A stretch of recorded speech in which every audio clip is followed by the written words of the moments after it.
Nice and loud. That's what I'm talking about. Nice and loud. Nobody should be chewing gum. Oh, if you don't have it, that'll do it. So I...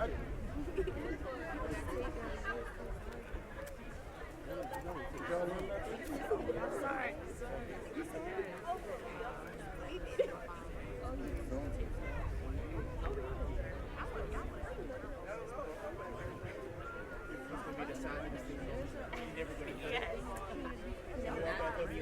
Everybody play it down the first time. On a repeat, alternate every other person. All right? And when we get close to the end, we'll have everybody change.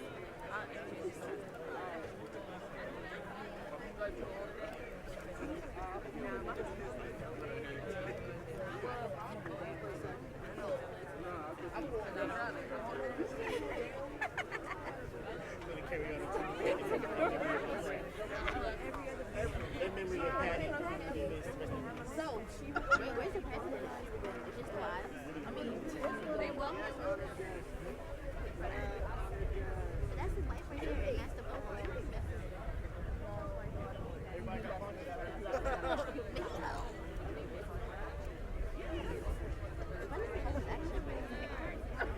I just stopped with us. I just stopped with us. We can alternate. She looks nice. That was nice. The president's wife.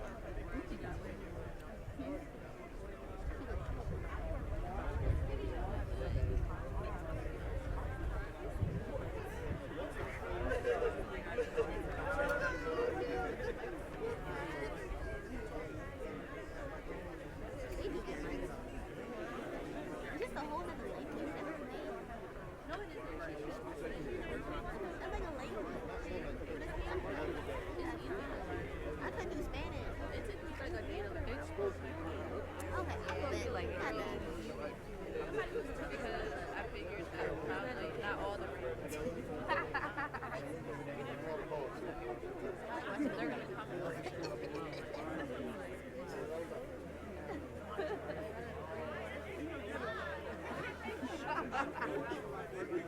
Where's the tape? Pass the tape forward so if anybody else needs it, we'll have it up here. Pass the tape forward. You should have 3 different ones. Another one like this. We got all 3. Okay. Where's the I other? would put an umbrella up too. Okay.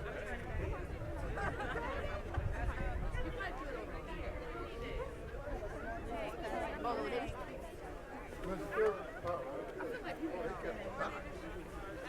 They were checking for umbrellas. That's what I always said. Nice ones. I'm wrong.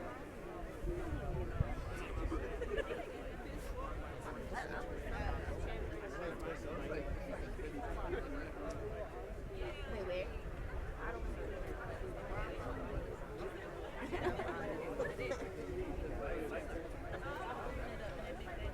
So is it a make sure that it's out too?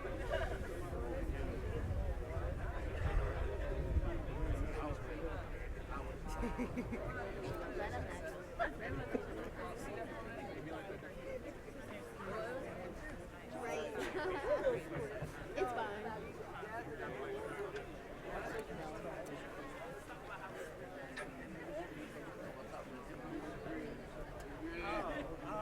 They put the water on it.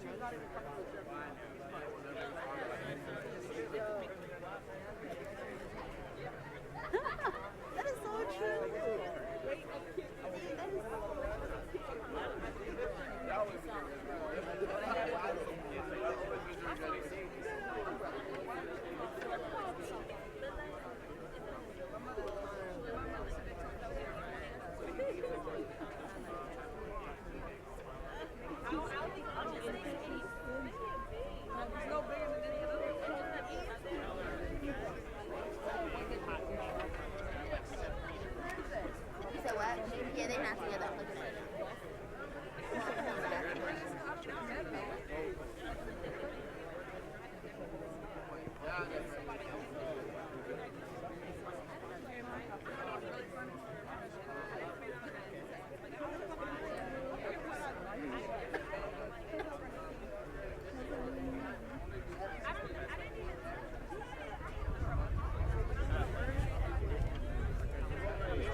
should be good. I'm glad I don't have my glasses. I'll let it happen. She looks so irritated. She looks like she don't want to sign this shit. Dang it. From like 3 months ago. Oh, really?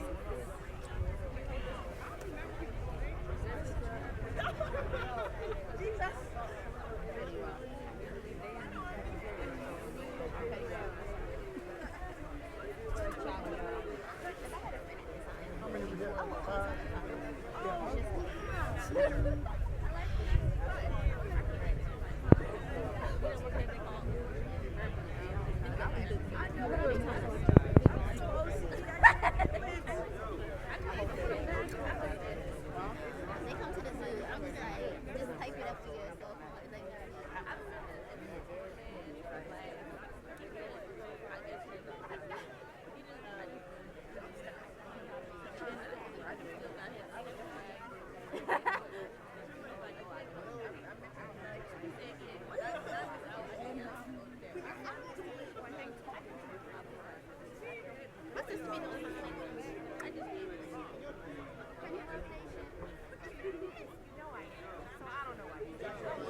finish pomp and circumstance, you're going to have time to go over there because the guys are coming to present the colors, okay? In fact, let's do it like that regardless.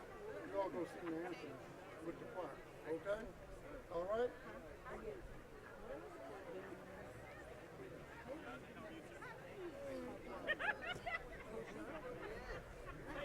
Then stay over there. Choir members, stay over there because right after the commencement address is going to be your selection. All right? When you finish your selection, make it back over here. Okay? And then you stay here with us. I got you for the rest of the day.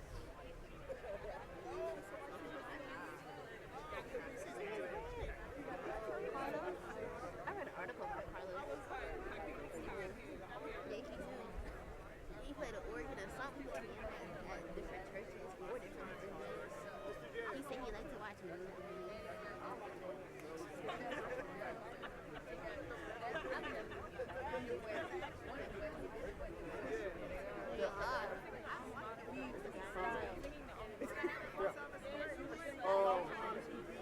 I was going to have y'all stay here, but we can let you go back there. Okay.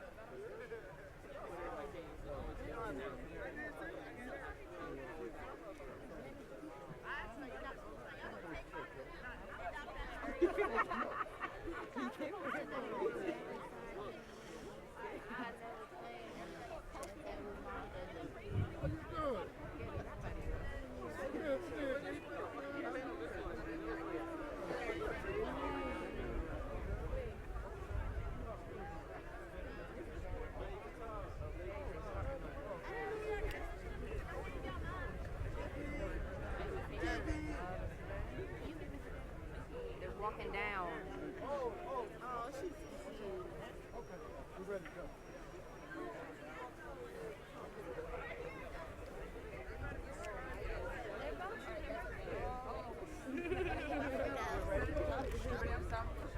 I knew y'all was straight. I said, I don't know why they put that in there. Okay, all right.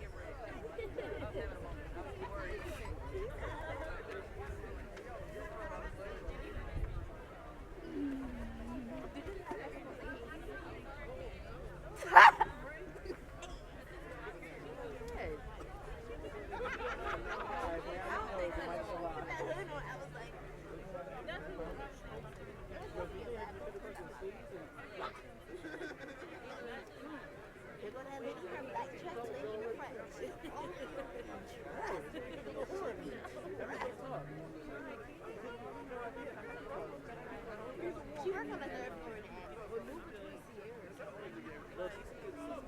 Those are the tools. I think it's not over there.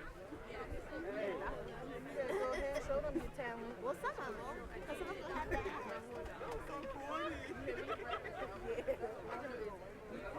That was my favorite part on that part. My family don't walk that.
Good morning.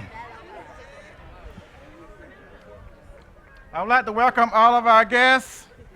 This is a great day to be at Delaware State University. My name is Alton Thompson, the Provost Executive Vice President for Academic Affairs. The Delaware State University Commencement is a dignified and distinguished ceremony. To ensure that this occasion is enjoyed by all, we ask that you honor this historic institution and its graduates by conducting yourselves within that context. Please remain seated during the entire ceremony unless otherwise directed to stand. Guests are not allowed to approach the stage or stand in the aisles of this stadium. Please be sure to turn your cell phones off or on vibrate. We thank you in advance for your cooperation. At this time, it gives me great pleasure to announce our distinguished platform party. First, Dr. Mabel Morrison, who bears the academic mace. Dr. Morrison is an associate professor of music and has served the most number of years. September will mark her 53rd year of service at this university. She was recently recognized being a 50-year member of the oldest music teaching association in the country. She is followed by Mr. Nafis Nelson, Senior Class President. Mr. Larry Wiggs, President of the Graduate Student Association. Ms. Pamela Adams, Director of Spiritual Life and University Chaplain. Ms. Sheila Davis, President of the DSU Alumni Association. Mr. Terrell Holmes, Registrar. Dr. Jan Blade, Chairperson of the Faculty Senate. Dr. Akwese Osei, Associate Dean of the College of Arts, Humanities, and Social Sciences, and Chairperson of the History, Political Science, and Philosophy. Next, our deans, Dr. Rebecca Batson, Dean of Libraries. Donna Covington, Dean of the College of Business. Dr. Sandra DeLauder, Dean of the School of Graduate Studies and Research. Dr. Marche Horton, Dean of the College of Education, Health, and Public Policy. Dr. Dalrymple Marsh, Dean of the College of Agriculture and Related Sciences. Dean Nerline Malikachi, Dean of the College of Mathematics, Natural Sciences, and Technology. Dr. Marshall Stevenson, Dean of the College of Arts, Humanities, and Social Sciences. Dr. Jacqueline Washington, Associate Vice President for Academic Affairs, University College. Tony Nye, Dean of the International College and Director of International Relations, Ningbo, China. Next is Dr. Bradley Skelcher, Associate Provost and Co-Chair of the Commencement Committee. Mr. Tom Preston, Esquire, General Counsel of Delaware State University. Mr. Louis Skip Perkins, Interim Associate Vice President and Director of Athletics. And now our senior administrators, beginning with Ms. Irene Chapman Hawkins, Senior Associate Vice President for Human Resources. Dr. Stacy Downing, Vice President of Student Affairs. Dr. Teresa Hardy, Senior Vice President and Chief Operating Officer. Next, our 10th President of Delaware State University, Dr. Harry Lee Williams. Following our President, we have members of the DSU Board of Trustees, led by Mr. John Allen, the Honorable Michael Castle,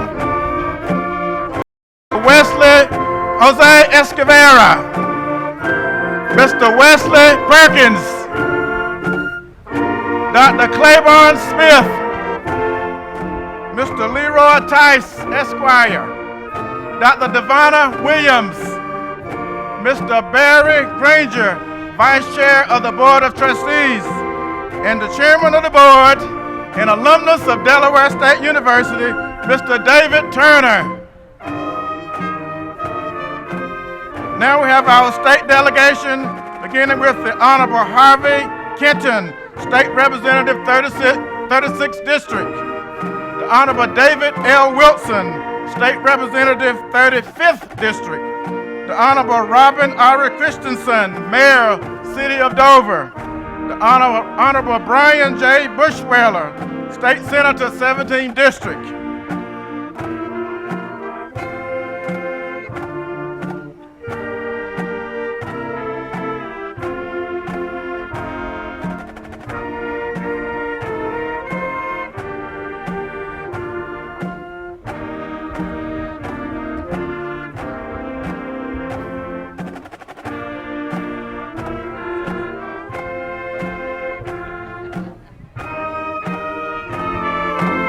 Next, we have the fifth year class of 1964. They're led by Dr. Lisa Dunning, Assistant Vice President for Alumni Relations.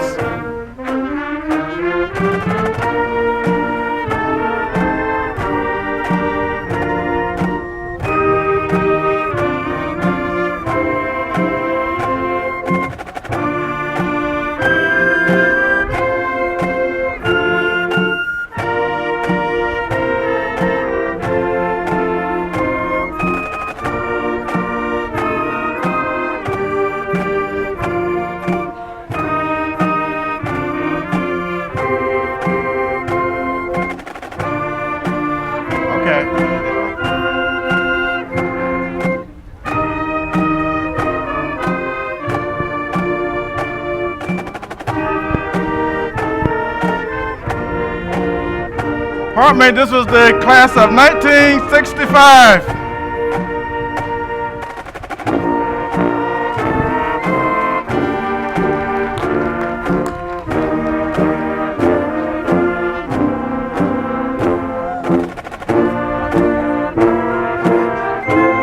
Ladies and gentlemen, we now recognize the driving force of this university.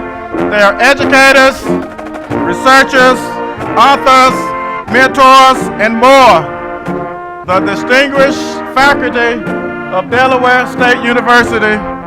The marshals are Dr. Dolores Fingerwright and Mr. Michael Katz.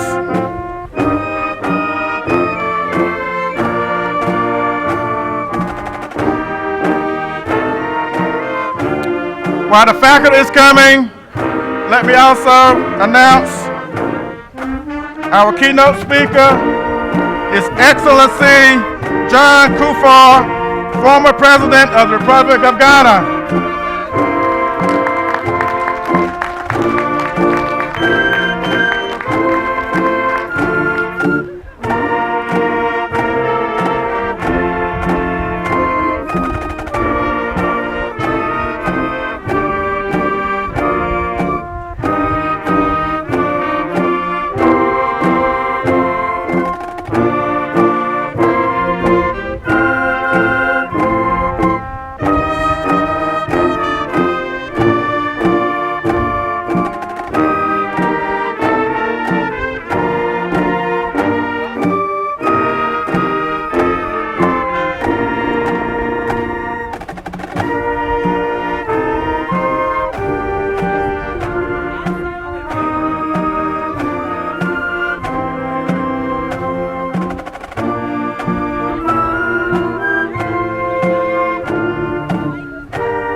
Continuing with our processional, we have the candidates for the doctoral degree. The marshal is Dr. Joe Amawako.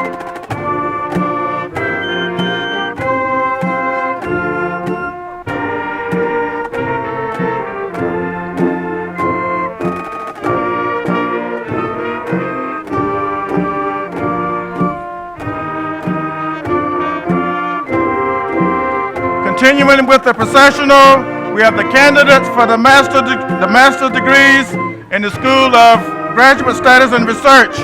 The faculty marshal is Dr. Rodney McNair.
And now, our undergraduate students, the candidates for the baccalaureate degrees. The faculty marshals are Dr. Richard Bracheski and Dr. Donald Becker. We begin with the College of Agriculture and Related Sciences, led by its honor students.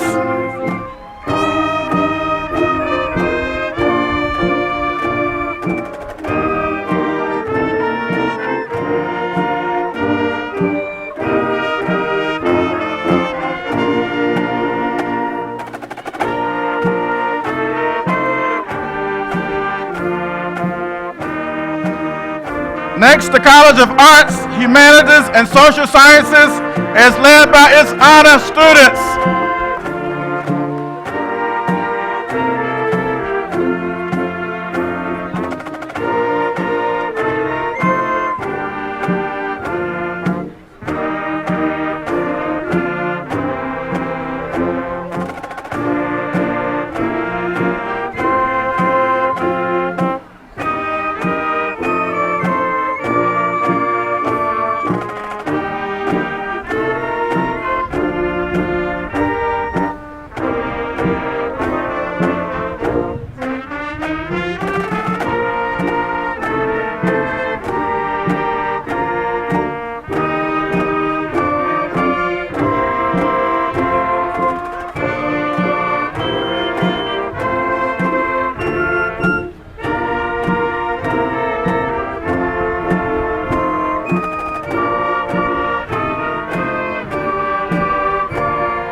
The College of Business, as led by its honor students.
Next, the College of Education, Health, and Public Policy, and led by its honor students.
And now the College of Mathematics, Natural Sciences, and Technology, led by its honor students.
That concludes our May Commencement Processional.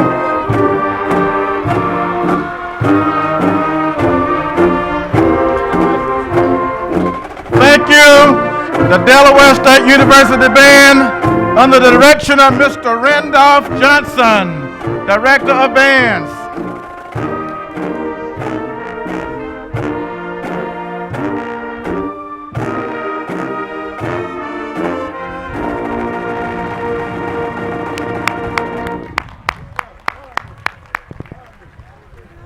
Please stand for the posting of the colors.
Remain standing for the national anthem, the Delaware State University Concert Choir under the direction of Dr. Lord Mallory.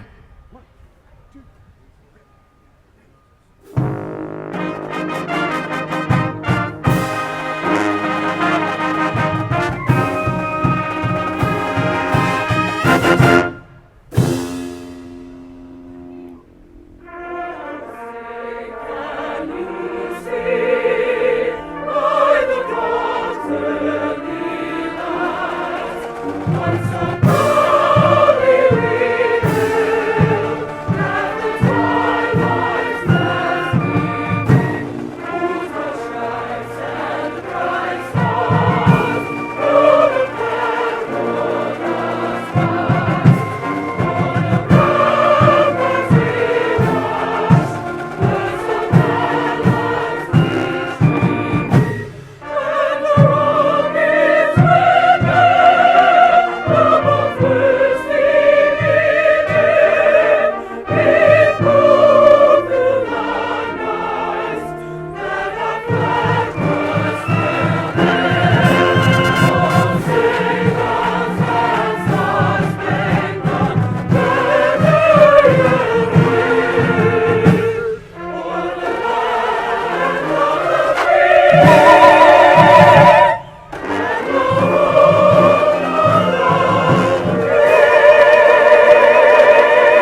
Please welcome Chaplain Pamela Adams for the invocation.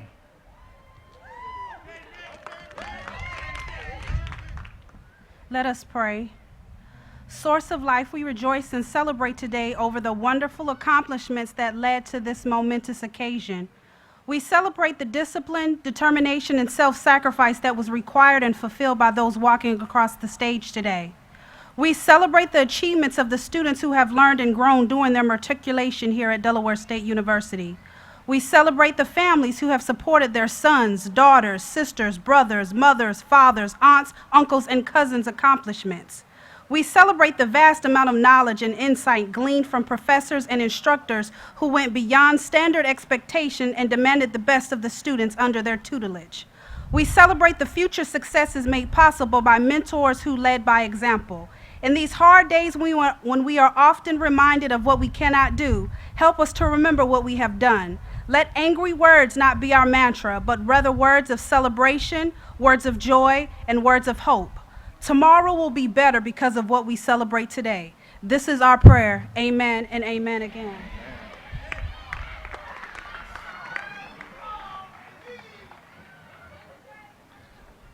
You may be seated. Thank you, Chaplain Adams. It is my pleasure to welcome the 10th President of Delaware State University, Dr. Harry Lee Williams. Thank you, Mr. Provost. This is a day that the Lord has made. Let us rejoice in it, class of 2015.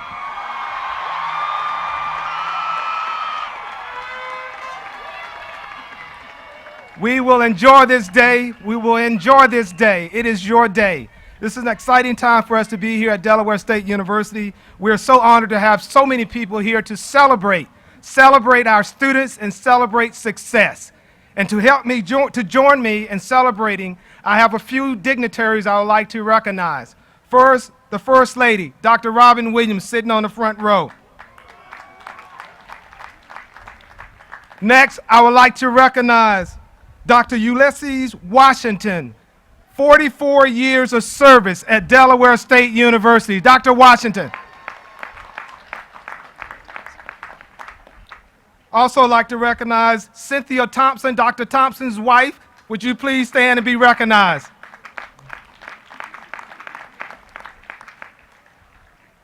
We also have in attendance with us today Mr. Joseph Cooper, who is 88 years old, graduated from Delaware State University in 1946.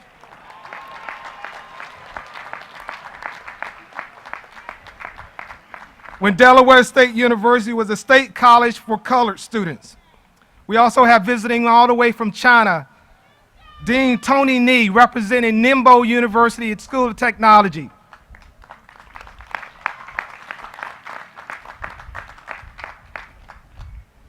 In December, we celebrated the 20,000 students graduating from Delaware State University. We have over 20,000 alums out there celebrating. So you will join that class of 2015. To bring greetings on behalf of the Senate leadership, we have the Honorable Tom Carper, U.S. Senator. We also have sitting to bring greetings on behalf of the Senate, the Honorable Brian Bushwater, State Senator. We have our mayor here, Mayor Robin Christensen. At this time, would you please join me as we welcome Senator Carper to the stage.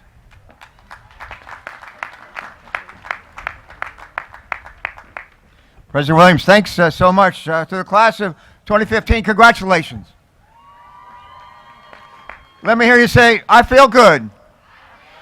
I feel real good.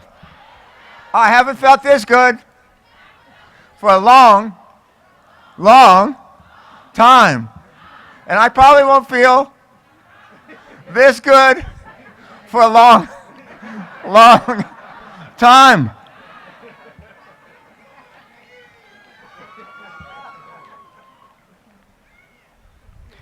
James, I was thanks to James Brown for that little opening there. B.B. King just passed away.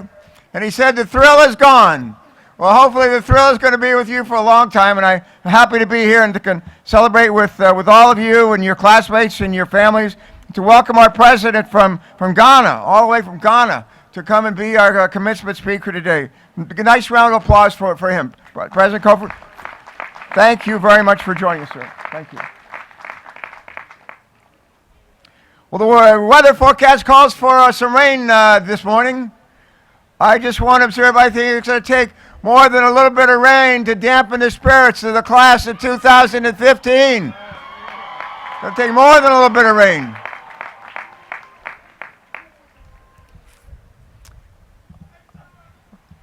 I don't know if Mr. Cooper is here. Alton Thompson said he was here 88 years old, class of 1946. He graduated the year before I was born. And I want to say to you, Mr. Cooper, one of my favorite memories of ever going to a commencement was about 10 years ago when one of the members of the graduated class was 85 years old. And I had a chance to talk to him after the graduation. I said to him, what was your favorite thing about going back to college at that age? And he said, co-ed dorms.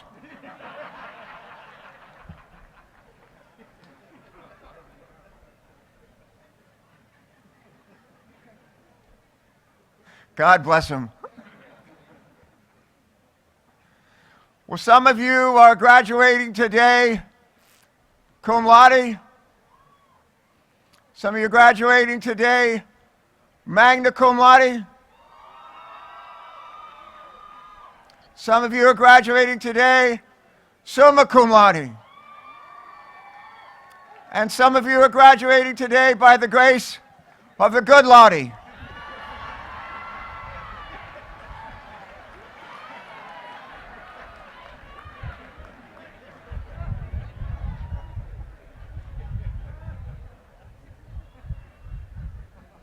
I know which group I was in. And I could tell I had some company in this class. Let me be serious for just a second.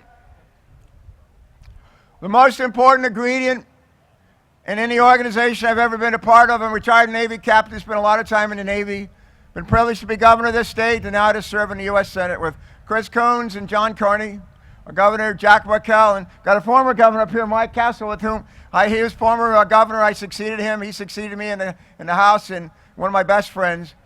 But I just want to talk just for a minute about leadership. Leaders, and you are the leaders. You're going to be the leaders in some of you in this state, some of you in other states, some of you in other parts of the world. I just want to give you a couple of thoughts about leadership. Leaders are humble, not haughty. We lead by our example. It's not do as I say, it's do as I do. Leaders try to figure out what is the right thing to do and do it. Not the easy thing, not the expedient thing, the right thing. Leaders treat other people the way that we want to be treated.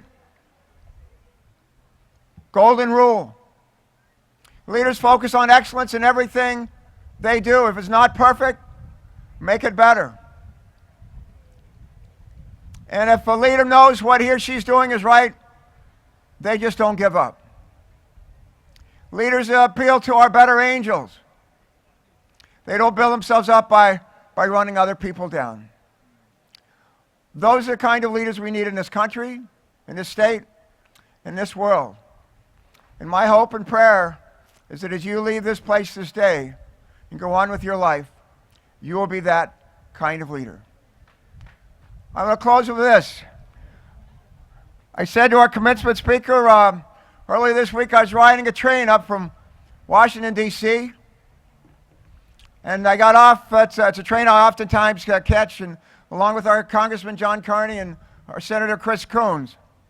The train dropped me off in Wilmington, Delaware. 30 minutes later, it left the tracks. Today, 8 people are dead, scores of people injured. I'll be up in Philadelphia later today to say goodbye to the people who lost their lives and to commemorate their lives. I want to leave you with the words of a great athlete, a fellow named Satchel Paige, who broke into the majors and played baseball. He's a great pitcher. He played in the Negro Leagues most of his life. He couldn't get into the majors until he was about 42 years old. And he broke into the major leagues, I think, when he was 42. He was a rookie at the age of 42.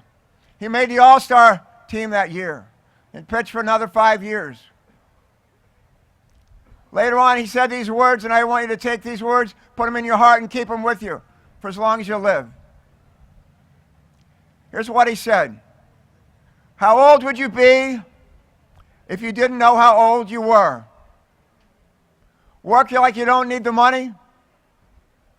Dance like nobody's looking? Love like you've never been hurt? Live each day like it's your last. And someday, you'll be right. Live each day as it's your last. Be the leader that we're looking for. Congratulations. God bless you all. Class of 2015, Hornets Rising. Thank you.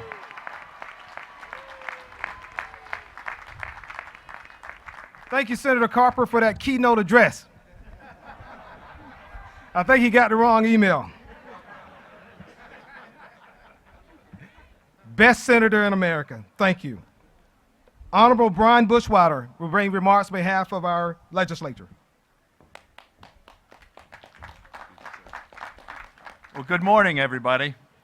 And Dr. Williams, let me thank you for your visionary and inspirational leadership here at Delaware State University. Under Dr. Williams' guidance and direction, and with a faculty and staff uniformly committed to excellence, DSU is achieving new heights, building on the heroic efforts of thousands of dedicated people over more than 100 years, since 1891, placing this university among the absolute finest HBCUs in America, indeed making this university a leader among all institutions of higher learning. These are exciting times at Del State. And on behalf of the state of Delaware, and on behalf of the entire Delaware General Assembly, including two of my colleagues who are here on the stage with me today, Representative Dave Wilson and Representative Harvey Kenton, let me extend warm and sincere greetings to Professor Kufor. We welcome you to Delaware, Mr. President. If I may say, it is fitting that you would come to this ceremony today to speak to our graduates. It's fitting because graduation ceremonies are about the future and about the hopes and dreams and ambitions of the graduates. Just the same as your achievements, Mr. President, have helped secure the hopes and dreams and ambitions and helped create a vision for a better life, not only for the people of Ghana, but for people around the world through your work with the United Nations, so too will the achievements of these graduates here today help others envision a better life as well. We hope your visit is fruitful, productive, and enjoyable. To all the graduates, congratulations. Through your persistent hard work, and with the help of faculty, staff, your peers, families, and friends, and I might add also with the help of the generosity of those who contribute to the university, as you should plan on doing too, you are off and running. You have earned the right to be called DSU alumni. Plan well, work hard, and remember your alma mater. Thank you. Thank you, Senator.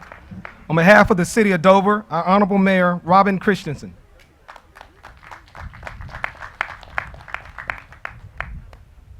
Good morning. Oh, come on. Good morning. That's a lot better. My daughter, who is going to start her freshman year at Del State this September, asked me not to embarrass her. I hope she doesn't see me in this hat. On a serious note, President Kufor, Senator Carper, Dr. Williams, distinguished guests, honored faculty and staff, parents and friends, but last but not least, exciting, anticipating Can't wait to get out of here, graduates. Good morning. This is a day that has been a long time in coming for you. And we, just like your parents, are very proud that you will now get out into the world and become productive participants in paying my Social Security. On behalf of the mayor and council and the citizens of the city of Dover, we extend our sincere congratulations to you as graduates of Delaware State University. And we are very honored that you chose as your first life experience away from home the city of Dover and Delaware State University as your launch point for your future.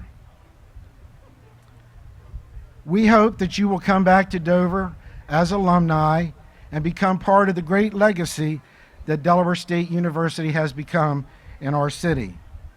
And I will share with you one word.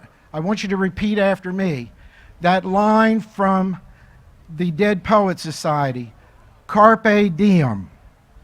Carpe diem. Seize the day. But my advice to you is not only seize the day, but seize the world. Congratulations. Thank you, Mr. Mayor. Representing Nimbo University School of Technology, Dean Tony Nee will bring remarks.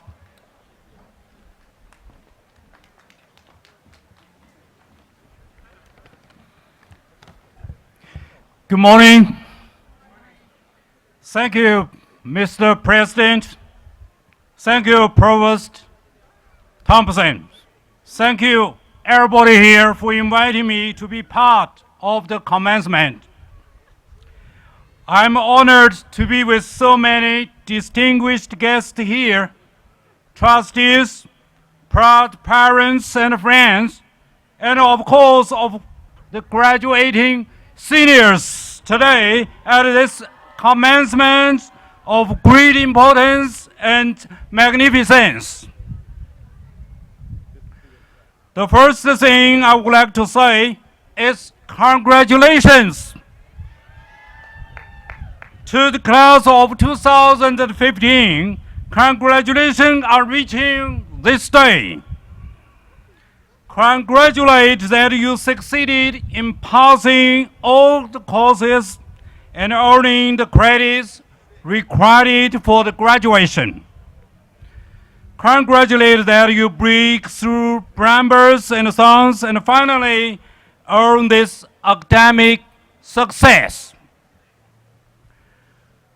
Upon your graduation, I believe there is no one happier and prouder than your parents and your professors who lead you into a world of infinite possibilities. Just like your parents, I feel equally happy for you as well as for my own graduates in China.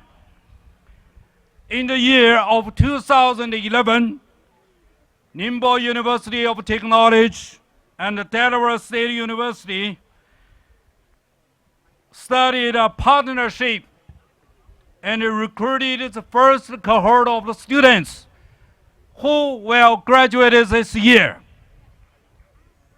So I want to take this opportunity to congratulate again to all the graduates in Delaware State University and also in China.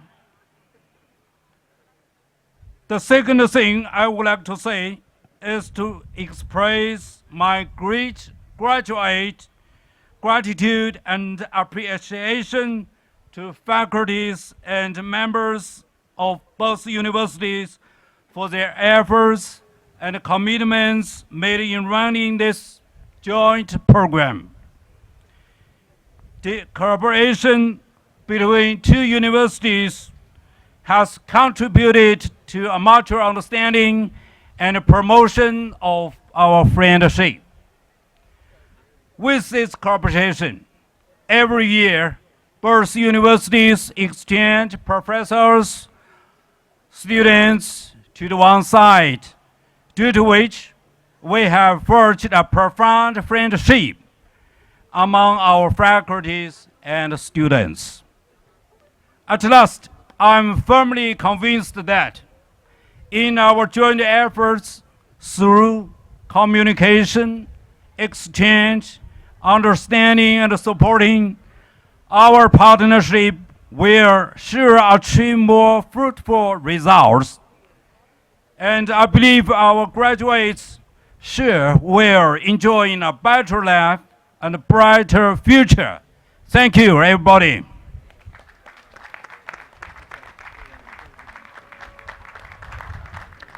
Thank you, Dean. At this time, please welcome the Chairman of the Delaware State University Board of Trustees, Mr. David Turner.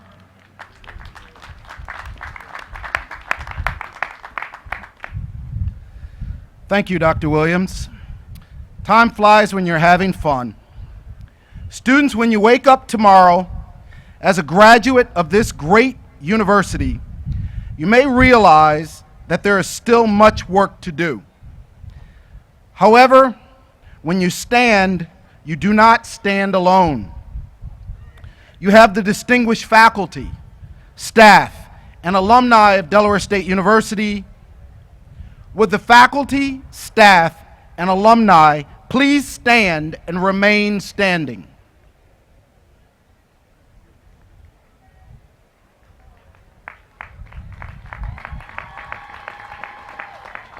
You have your deans.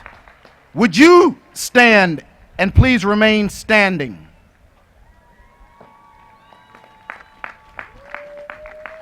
You have your DSU administrators. Would you please stand? You also have the entire board of trustees. Would you please stand? You have the state and congressional legislators. Would you please stand? You have President Kufuor. Would you please stand? And you have your family and friends, many holding balloons, flowers, and some holding money. That's what we really want. Would you please stand?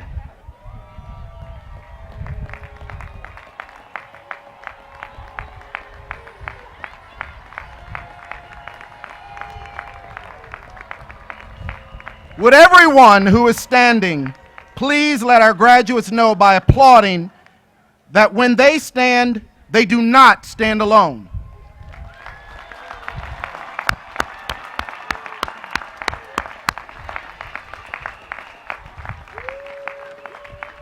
Thank you so much. You may be seated. On behalf of the board, DSU Board of Trustees, we wish you the best, and we look forward to hearing the stories of your greatness in the future. Congratulations, class of 2015.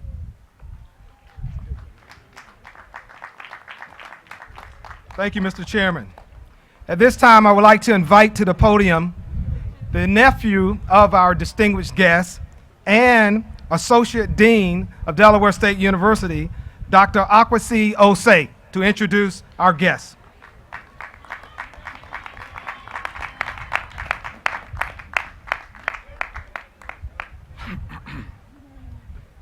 Thank you, Dr. Williams.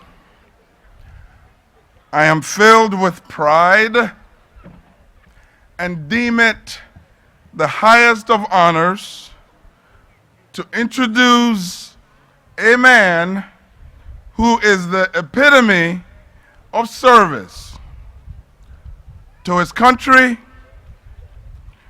to the almost 1 billion Africans on the continent of Africa, and the global community at large.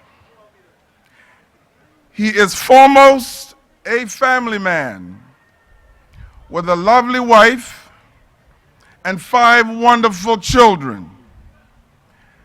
He is the former president of the Republic of Ghana, and during his presidency, he focused like a laser beam on making Ghanaians healthier, better educated, interested in increased entrepreneurship and creating an enabling environment for businesses to thrive. He provided leadership for the African Union and the Economic Commission of West African States. In those roles, he was instrumental in the peaceful resolution of conflicts across the continent of Africa, especially in Kenya, Sierra Leone, Cote d'Ivoire, and Liberia. He is active in service to the world community as the global ambassador against hunger for the United Nations. He serves as the co-chair of the Global Panel on Agriculture and Food Systems Nutrition. In the year 2011, he won the World Food Prize for his visionary leadership and commitment to alleviating hunger and poverty on the globe. He has won numerous accolades around the world, including the Knight Commander of the Order of Bath of the United Kingdom, conferred by Her Majesty Queen Elizabeth II, and he was awarded the highest award of the Order of the House of Orange, conferred by Her Majesty Queen Beatrix of the Netherlands. As we would say around these parts, here at Delaware State University, this man has really made his mark on the world. Ladies and gentlemen, I now invite all of you to help me welcome to our wonderful state of Delaware a global leader, a servant of humanity, the second president of the Fourth Republic of Ghana, His Excellency President John Agyekum Kufuor.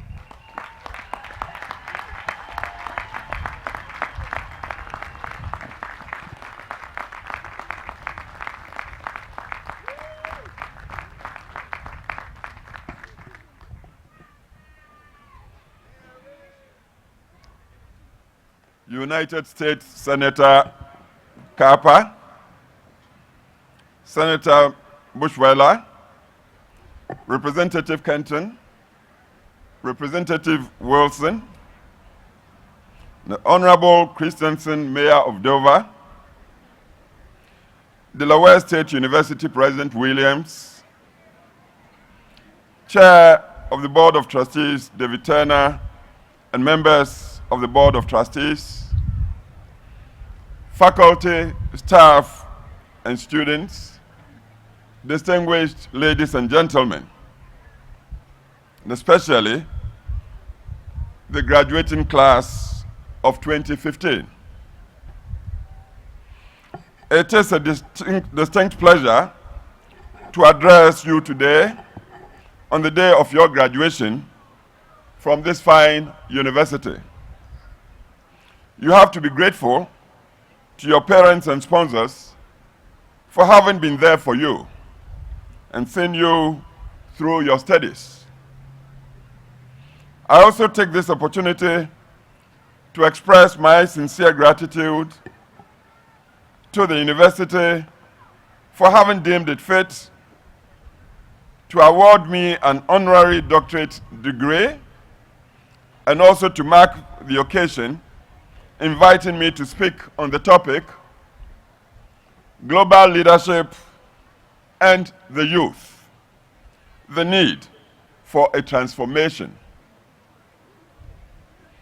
Ladies and gentlemen, to me, the import of this topic is the challenge which it throws to the youth of today as the inheritors of the legacy of the globalization process that has engulfed the world now. Thus, I say to you graduates The world you are about to enter is vastly different from what your parents entered into at the beginning of their adult lives. The present world is a fast-changing one with its numerous challenges as well as opportunities. Mankind has at long last come into a vision of a global village. This reality of globalization, which comes with the ever-growing interdependence among nations and peoples of the world, is indisputable. The world has been demystified, becoming smaller and smaller, and opening up into one market, symbolized by competitiveness. However, happily and paradoxically, it is at the same time being hallmarked by an ever-growing sense of humanity. Today, the international community rushes to offer help and assistance to peoples afflicted by natural disasters such as earthquakes and tsunamis, infectious diseases such as Ebola and HIV/AIDS, and phenomena like mass migration out of necessity. Humanitarian organizations from richer parts of the world, such as Médecins Sans Frontières, are everywhere working in dangerous parts at constant peril to their lives. And richer nations continue to provide aid and economic assistance to the least developed countries of the world. Undoubtedly, all these are forces that are shaping the appreciation and acceptance of oneness of mankind and the need to seek global solutions to man's problems. Ladies and gentlemen, the message to the youthful generation of today is that they are on the verge of inheriting this new epoch of enlightenment, a legacy of humanism. This imposes a responsibility to adequately prepare themselves for global leadership to sustain and save the planet for all mankind. Indeed, down the millennia of history, there have always been lone voices in religion as well as in philosophy, pointing at the universality of mankind, and therefore the need to treat each other on fair, moral, or ethical grounds. For instance, the great Cicero, writing on humanity more than 2,050 years ago, said, and I quote him, "They who say that we should love our fellow citizens, but not foreigners, destroy the universal brotherhood of mankind, with which benevolence and justice would perish forever." He continued, and again I quote him, "We are obliged to respect, defend, and maintain the common bonds of union and fellowship that exist among all members of the human race." End of quote. Unfortunately, such voices were hardly heeded on grounds of their being either utopian or dangerous or not pragmatic. Learning from legend and history, we know that it has taken several millennia and numerous struggles as well as unpleasant episodes for our world to get to where it is now.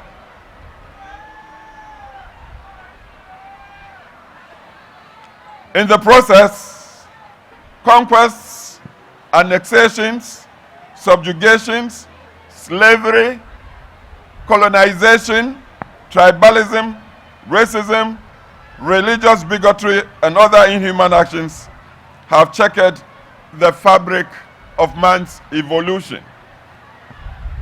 Ladies and gentlemen, I fail to remind us of this not too happy past of mankind's social evolution in order to bring home forcefully the dramatic and speedy transformation that has been taking place within the past 50 years.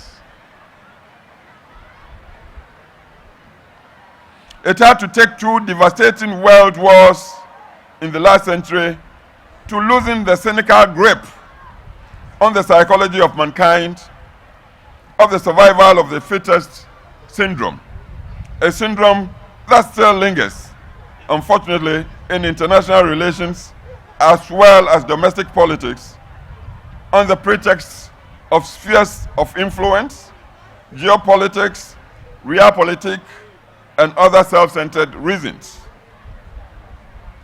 Man's realization of possible Armageddon after the 2 world wars that affected all the continents of the world with untold human and economic costs ignited a spark of humility and farsightedness for the acceptance of the hitherto ignored truism of common humanity.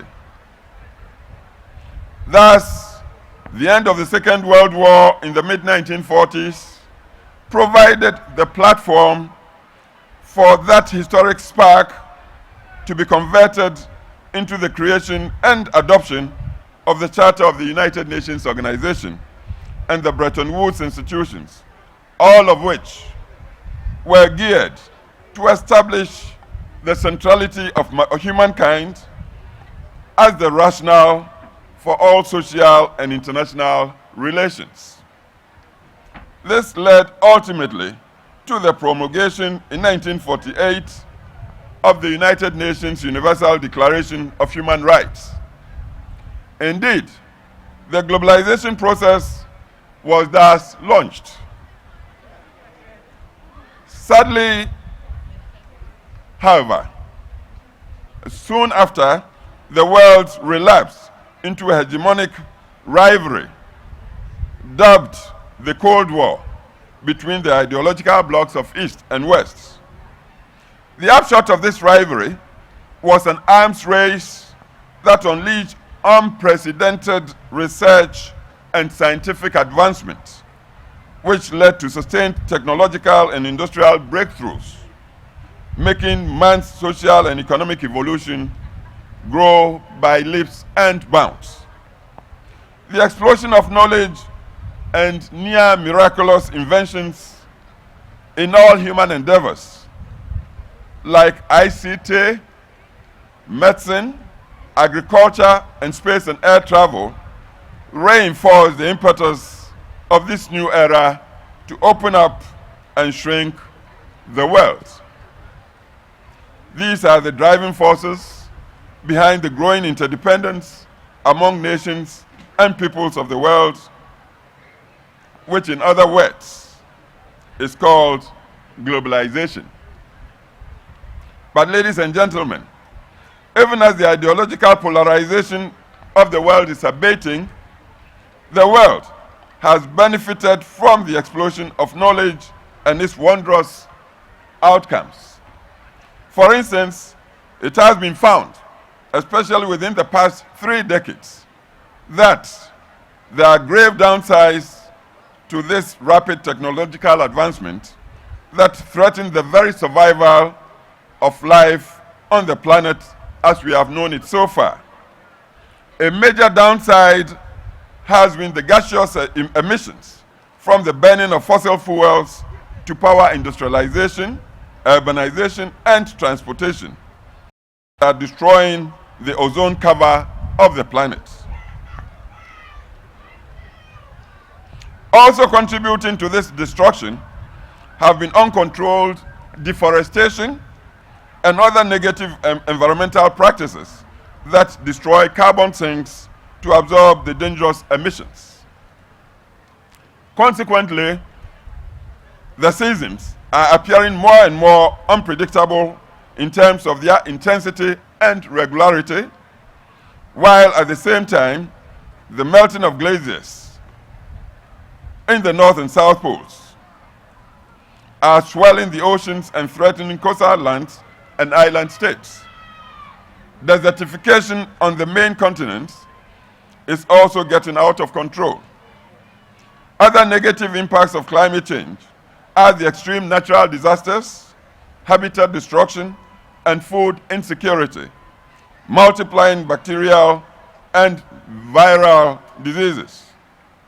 All these perplexing problems are forcing mankind to seek collective solutions to sustain its survival on our planet. It is now generally accepted that climate change impacts the world without exemption, even though some are less affected than others because of their mastery of science and technology.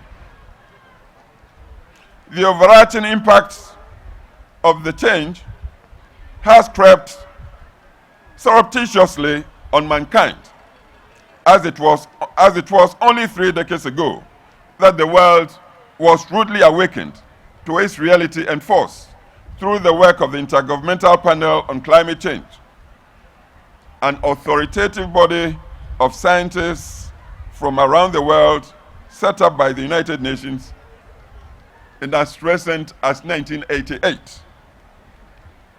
Since then, the United Nations has led the nations of the world to try to arrest the change. This year, the United Nations is leading a global conference in Paris on the change, aimed at a comprehensive legal agreement that would allow mankind to put in place measures that would contain and abate the scourge of the change.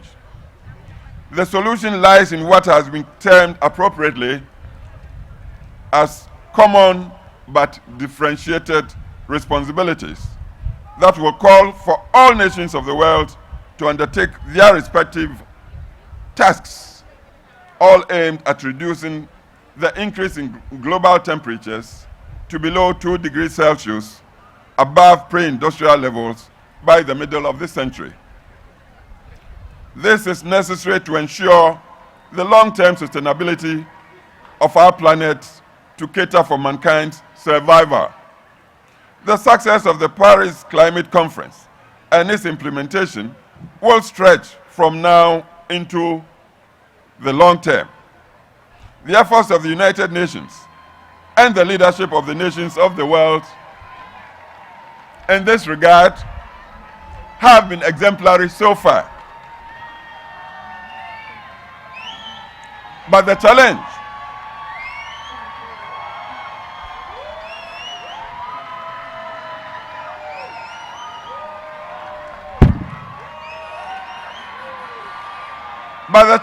is not short-term. It is urgent and threatens into eternity unless emergency steps are taken within the next 3 decades by the global society as a whole. Thus, the responsibility falls on the youth. Let me stress, the responsibility falls on the youth of today to prepare themselves to be able to take over leadership within the next 2 decades, to continue the efforts being made by the current generation of global leadership to meet the challenge. Ladies and gentlemen, another evidence of global leadership is in the launch of this century, the launch at the beginning of this century by the United Nations of the Millennium Development Goals, which include, among others, halving extreme poverty rates, halting the spread of HIV/AIDS, reduction in maternal and child mortality, and providing universal basic education, universal primary education, all by the target date of 2015, which is this year. The international community has shown exceptional collective effort by giving unprecedented support to meet the needs of the poorest of the world through the Millennium Development Goals. Currently, on the momentum generated by the Millennium Development Goals, the United Nations is further working with governments, civil society organizations, multinational companies, and other partners to launch an even more ambitious post-2015 development agenda for sustainable development among all nations. The main objective of the post-2015 agenda is to pursue human livelihoods with sustainable habitats, to preserve the planet and its natural biodiversity. The sustainability here is designed on low-carbon technologies for the reindustrialization and economic progress of the world. Therefore, renewable sources of energy like water, wind, solar, waves, and geothermal sources of energy are being canvassed to reduce the over-reliance on fossil fuels. The foregoing significant collective efforts among nations led by the United Nations offer a unique testament that asserts the strong and purposeful beginnings of a new global governance epoch. Ladies and gentlemen, this is the new world that is being bequeathed to the youth of the world, including you, our new graduates of Delaware State University.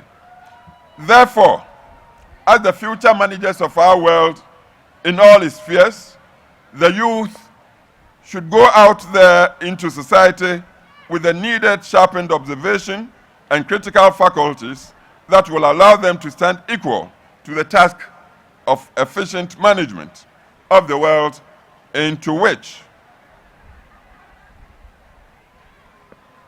the long term to meet the increasing demands of the ever-growing population of the world community.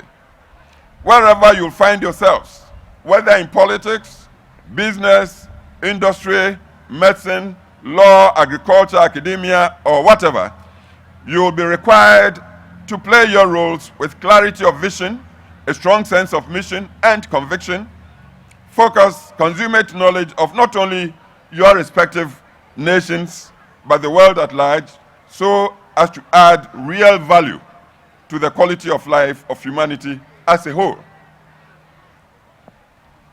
I observe that the motto of this university is making our mark on the world, and enter to learn and go forth to serve. This enjoins you to be humble, whatever services you are called on to render for the good of mankind. After all, as the great Cicero again stated in Book 1, Section 22 of his writing titled On Duties in 44 BC, and I quote him, Non nobis solum nati sumus, end of quote. And it translates, not for ourselves alone are we born. I entreat you, therefore, to consider yourselves not only as members of your family, nationalities, races, or religion, but also and above all, as members of the human race. On this basis, I should also urge you, my dear friends, to take a cue from a great American, Frederick Douglass, who, when addressing the Rochester Ladies Anti-Slavery Society,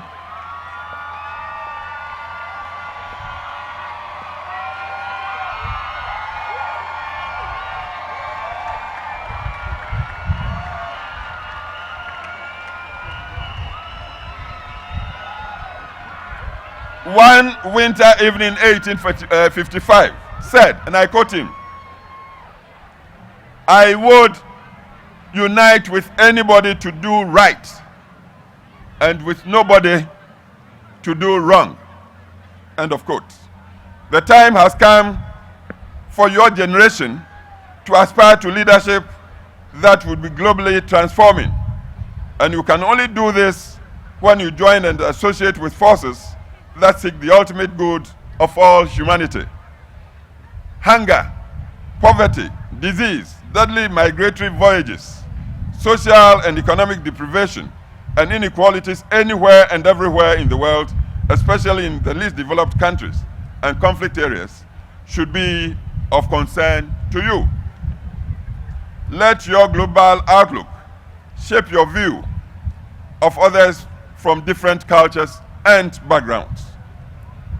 Guided by this outlook, we should enshrine in our hearts the golden principle of doing unto others as we would they do unto us.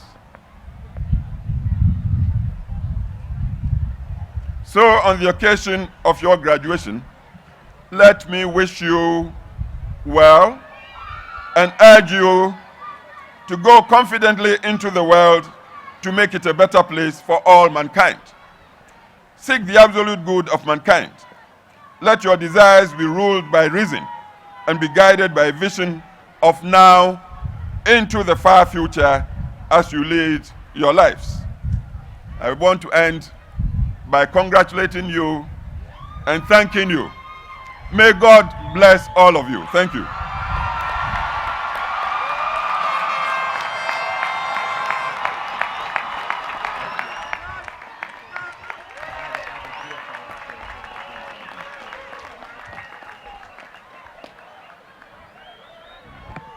Please, President Conferring, please accept this small token of appreciation on behalf of Delaware State University. Thank you for being our keynote speaker.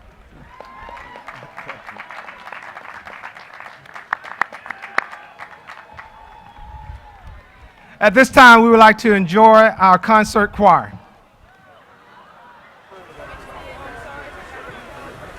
He said we sing the tacos in. Just lean down here, see if Poncho's on everybody right quick. Robes on. That's why he ain't got his on.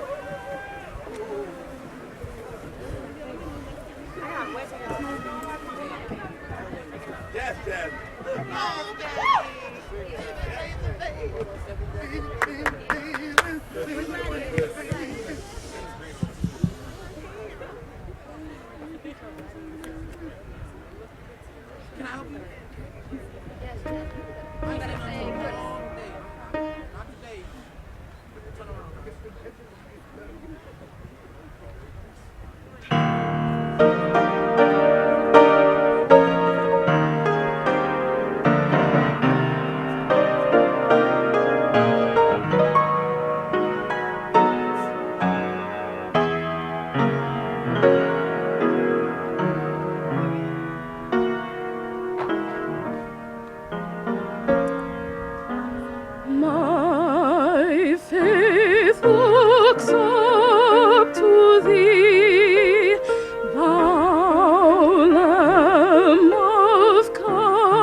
tread, and the griefs around me spread.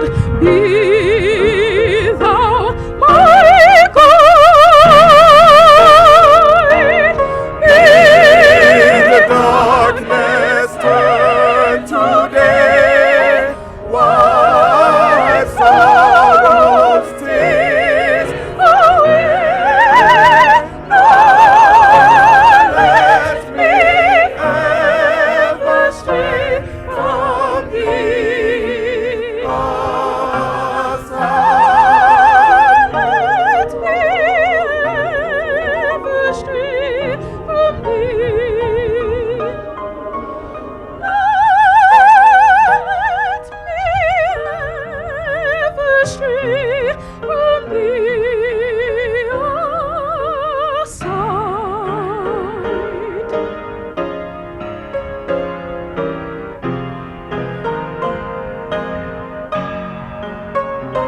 My faith looks up to thee. My faith looks up to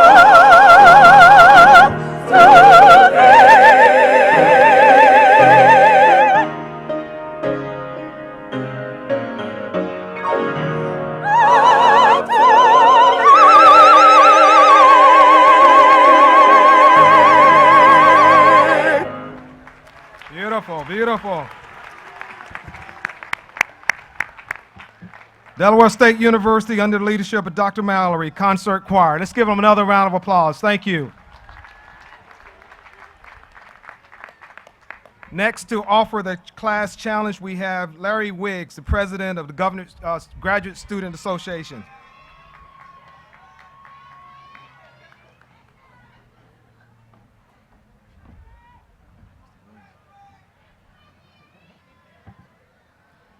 Good morning to our distinguished platform party, the faculty, staff, students, friends, and all of our families. Now, for the class of 2015. Y'all don't sound like y'all graduating today. I said the class of 2015. I have a burning question for you all. Who are you? Who are you? I am not asking what do you do, but who are you inside that will allow you to achieve greatness? Throughout my tenure here at Delaware State, I have learned many things, but one thing that has affected me the most is the value and the management of time. So how much time do you spend working on you? Today, I challenge you all to really stop and think of how you will spend your time after today. How will your time be used to become illustrious alum? How will your time spent bring you closer to your dreams? What lives will you invest in as the world embraces your greatness? Class of 2015, I want you to stop and think. How much time do we have to leave them up? You see, we don't know, and we often wait a second, then a day, and say, I'll start tomorrow. And before we know it, it's too late, and we can't control time. Success and relationships are built on time. Today, we are asked to provide the maximum results within the minimum time. Today, we spend more time on our phones at the dinner table than we are focused on our family. Today, we spend more time building relationships through social networks than we do face-to-face. You see, DSU, our time is an investment, and it yields results depending on how you use it. Just because Dr. Williams is handing us our diploma doesn't mean we made it. We still have to go out and earn others' respect and trust, which is done through time. You see, time releases something that will help with our destiny. And every hour we don't utilize is a loss. So when you start your day, write out your goals. Make that to-do list and keep track of your progress. I understand the world is moving much faster, but when we say we don't have the time, what we are really saying is we're using that time for something else. Ignoring time prevents us from being where we should be. We will never get time back, but the opportunities that we are able to take advantage of, the relationships we are able to build, and the memories that we are able to make will last a lifetime. So let's begin to make our mark now. My great mentor, Les Brown, once said, "By the yard, it's hard, but inch by inch, any task is a cinch." So let's begin to gain momentum by moving inch by inch. A dream at rest stays at rest until we use time as a force to gain momentum. Congratulations to the class of 2015, and thank you to each and every one of you.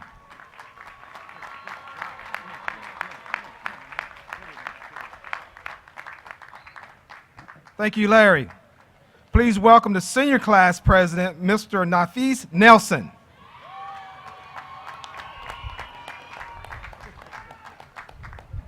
First, I would like to give homage and I would like to give honor to my Lord and Savior for making all things possible and for being the creator of all things. This is really a surreal experience to me right now because I'm not even supposed to be here.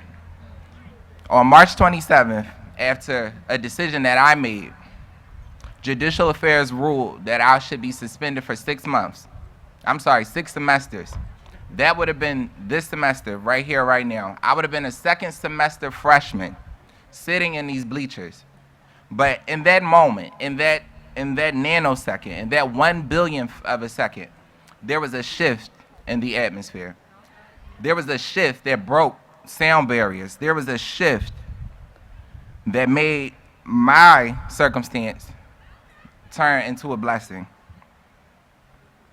I want you all to know that today is the day that the atmosphere shifted into a new dimension. Today is the day that we have been catapulted to new levels. I need everyone in the audience right now to wake up. They are annihilating our race. They are killing us left and right. Nicholas Hayward Jr., 13. Eric Gardner, 43. Michael Brown, 18. Victor White, 22. Freddie Gray, 25. Chantel Davis, 23. Darnisha Harris, 16.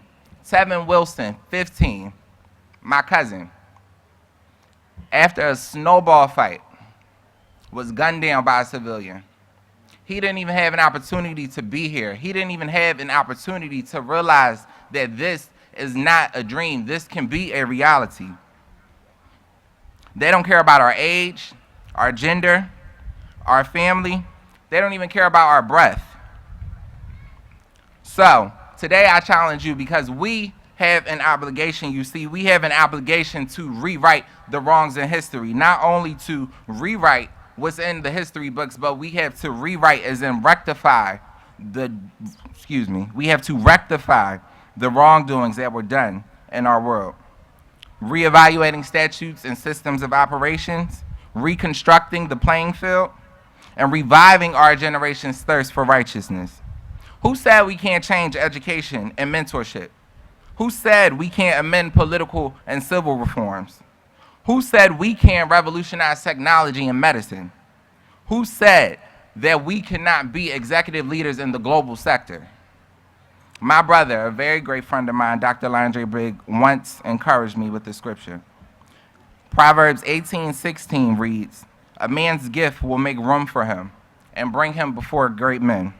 So I want you to all know that you're all equipped and you all have gifts and you all will be before great men. How else can we change our future of our legacies without using our weapons of mass, not destruction, but our weapons of mass construction? My final point to you all is to make a vow.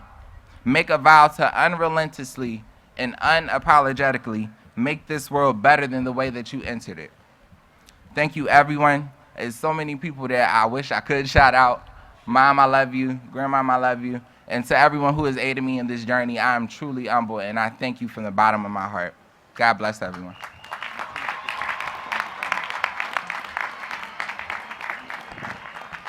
Thank you, Nafis. Each year at commencement, the Presidential Academic Award is presented. This award is a prestigious award presented to the undergraduate student earning the highest grade point average, which is a 4.0, straight A's. In the class of 2015, this morning it is my pleasure to present 4 awards. With Chelsea Kimbler, the College of Arts and Humanities and Social Sciences, Casey Miner of the College of Agriculture and Related Sciences, Rebecca Pugh, the College of Arts and Humanities and Social Sciences, and Leah Williams, the College of Business. Please come forward to receive your award and recognition. All of these students earned a 4.0, perfect, straight A's in college.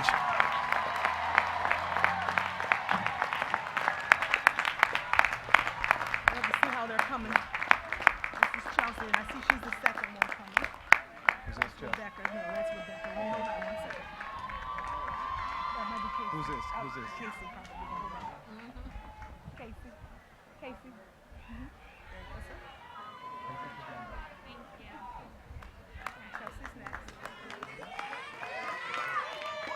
Who's next?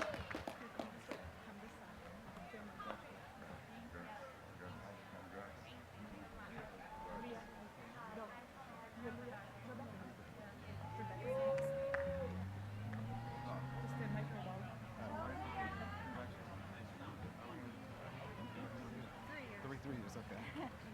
Where's Leah?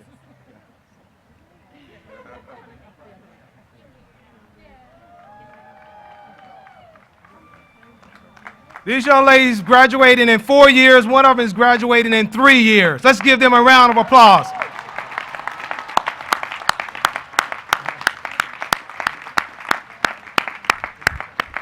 Thank you. Leah, would you please stay?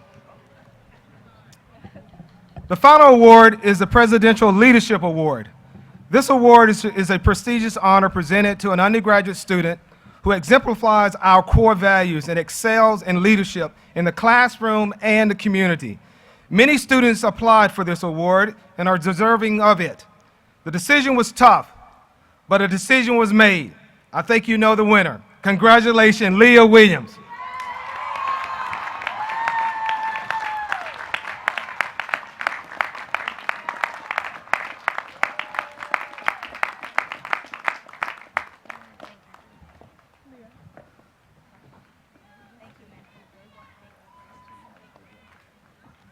Let's enjoy a musical selection from the Delaware State Band.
Mr. Randolph Johnson, thank you.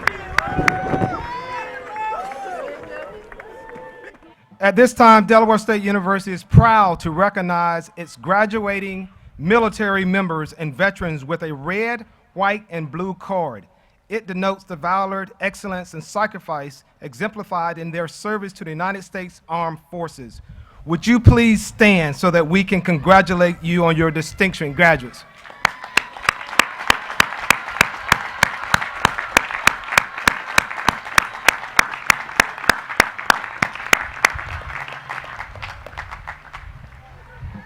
And now we will proceed with the conferring of the degrees.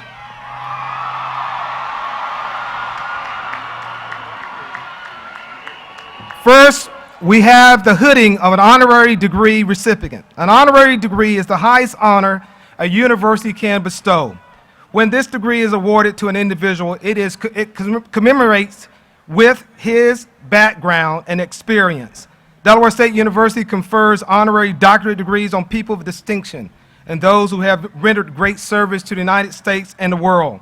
It is my privilege this morning to award the honorary doctorate to His Excellency John Kufor.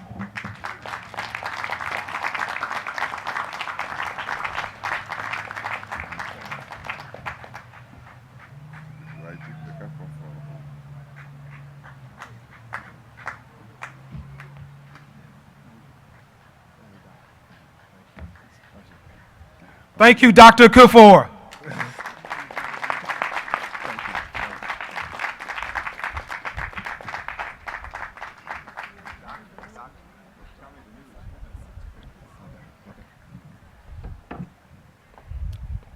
At this time, please join me in a moment of silence for two of our Hornets have passed away, Kadeem Tucker and Diamond Dantzler, a mass communication major. Please pause.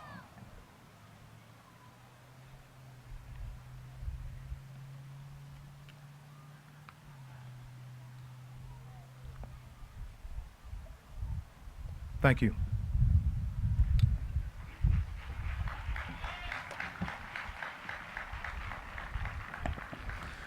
Will the candidates for the Doctorate of Philosophy degree please stand and come forward to the stage for public recognition along with your major advisor.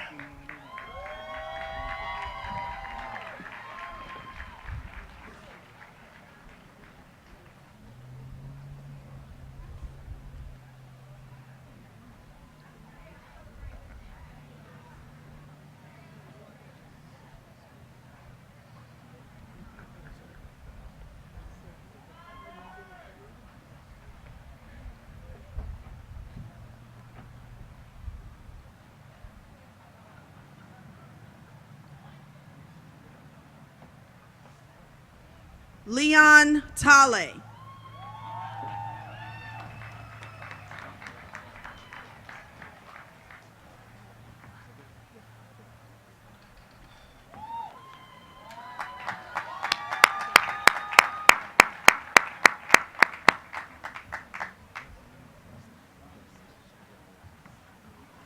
Adonis Ajayi.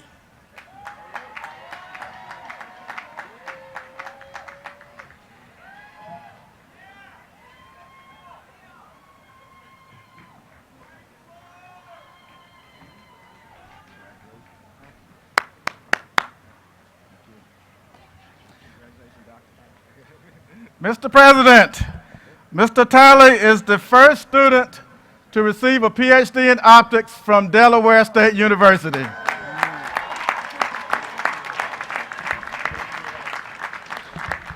Also, Mr. President, don't leave yet.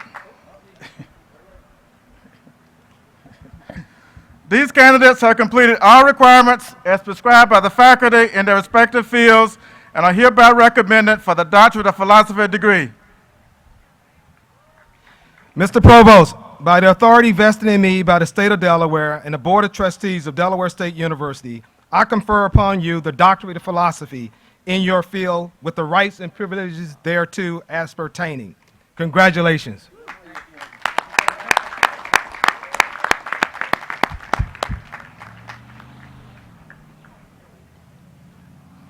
And now, the master's degrees will be awarded with the candidates for the Master of Arts degree, the Master of Science degree, the Master of Business Administration degree, and the Master of Social Work degree. Please stand and come forward to the stage for public recognition.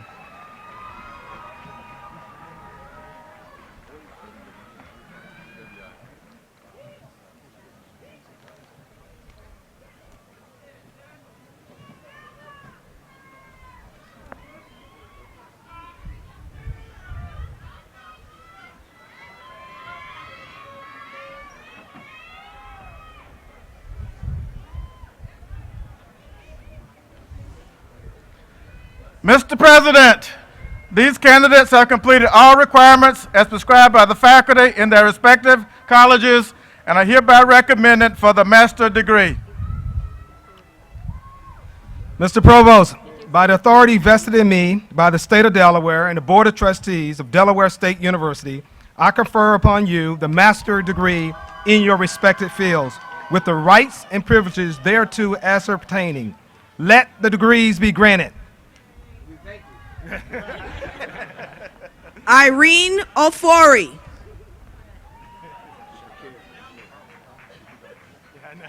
Shakir Ali.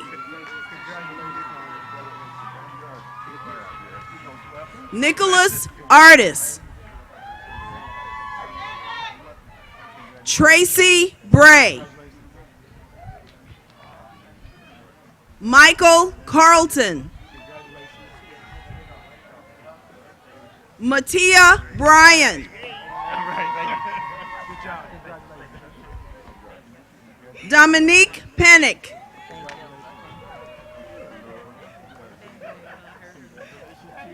Benjamin Clendaniel. Ashley Collins. Gregory Coverdale. Jennifer Daniels. Brittany Dennis. Latifa Davis. Terry Channel.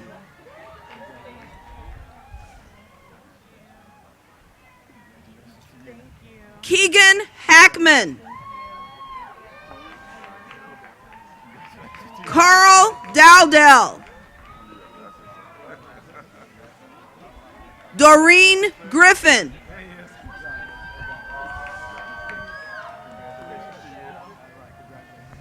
Dinesh. Aaron Hatton.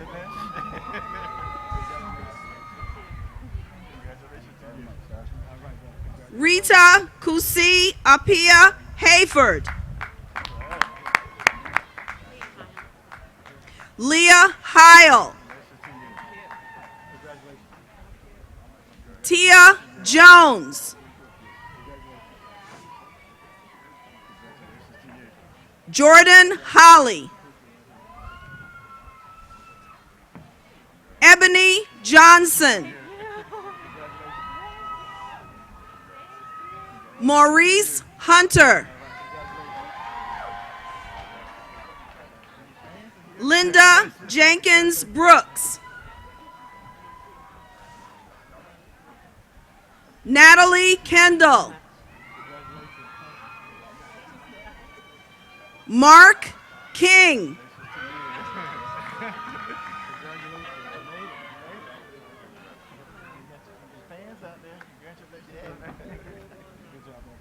Kofo Rola Lawal.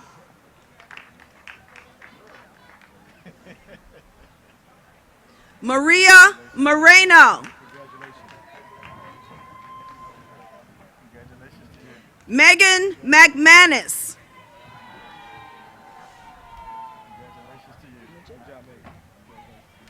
Keandra Majette.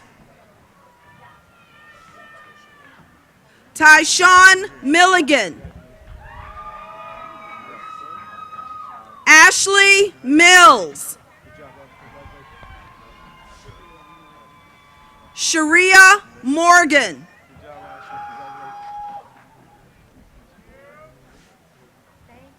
Ramaya Moa. Tynesha Owens. Larry Wiggs. Taryn Perry. Madeline Porter. And Jeanette Oliver. Stephanie Rodriguez. Brooke Charlot. Jamila Pennington.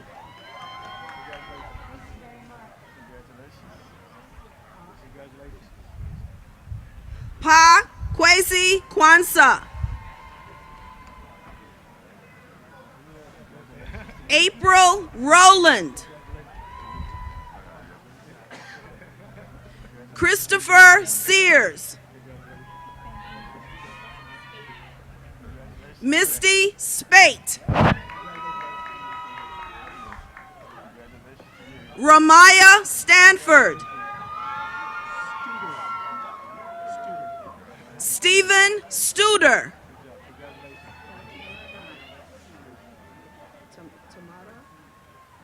Tamara Sumter.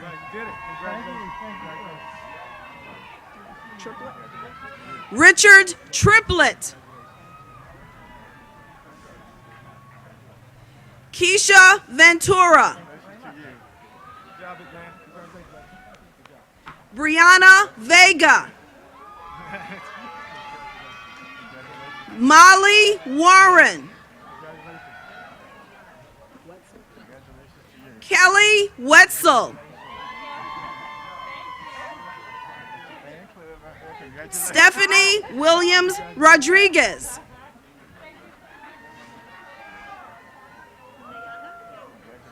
Diana Yankovic. Chao Zhang.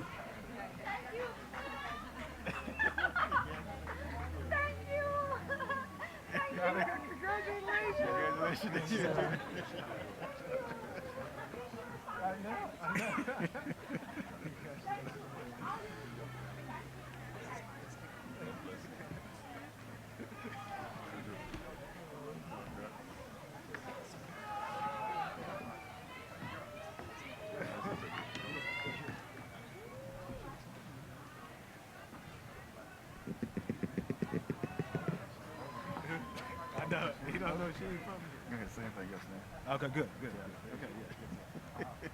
You got that corrected. Yeah. Look, tell them they need to stay in their seats. Okay. Okay.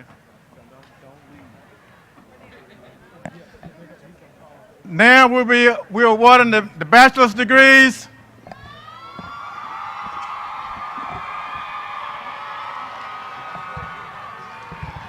And remember, when you get your degree, it's not official until the president confers it. So don't leave. Mr. President, may I present Dr. Dalrymple Marsh, Dean of the College of Agriculture and Related Sciences, who will in turn present the graduates for the Bachelor of Science degree. Will the candidates for the Bachelor of Science degree please stand and come forward to the stage for public recognition. They are led by honor students. Honor students have an overall grade point average of 3.25 to 4.00 on a 4.0 scale. They are identified by gold cords, in addition to a cord made of school colors, red and Columbia blue. The highest honor has 3 gold cords. Mr. President, these candidates have completed all requirements as prescribed by the faculty in their respective fields and are hereby recommended for the Bachelor of Science degree. Kaylin Fedorkowitz. Gabrielle DeLima.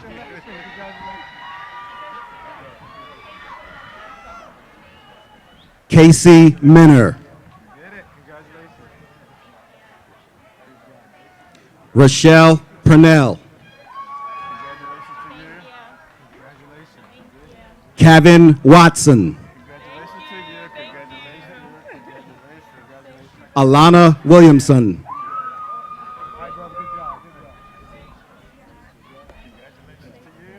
Jessica Teach Out. Rosalind Battle. Jordan Evelyn.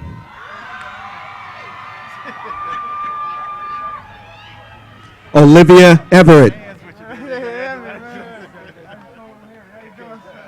Brianna Fedorkowitz. Akita Ferguson.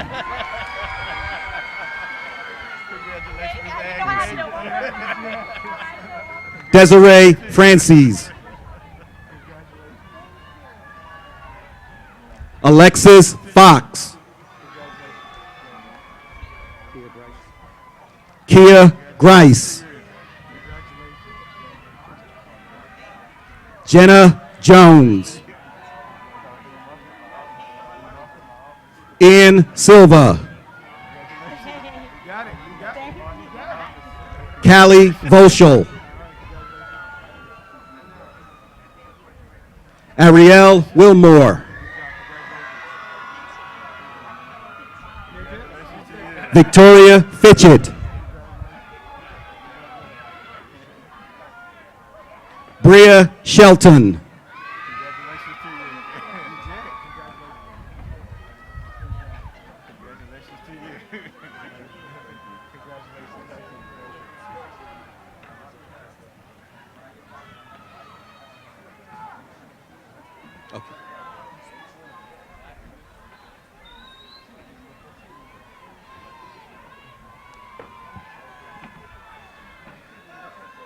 And now, the degree candidates in the College of Arts, Humanities, and Social Sciences.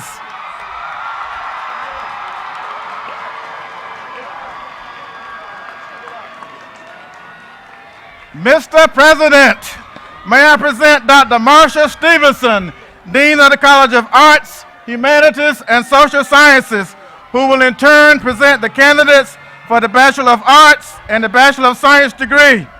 Will the candidates of the Bachelor of Arts and the Bachelor of Science degree continue to come forward for public recognition? They are led by honor students. Honor students have an overall grade point average of 3.25 on a 4.0 scale. They are identified by gold cords, in addition to cords made of school colors, red and Columbia blue. The highest award has 3 gold cords. Mr. President, these candidates have completed all requirements as prescribed by the faculty in their respective fields and are hereby recommended for the Bachelor of Arts and the Bachelor of Science degree. Takia Renee Aldridge.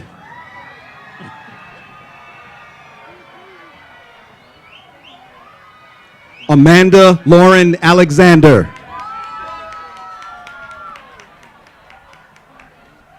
Jordan Brothers. Andrew Dixon.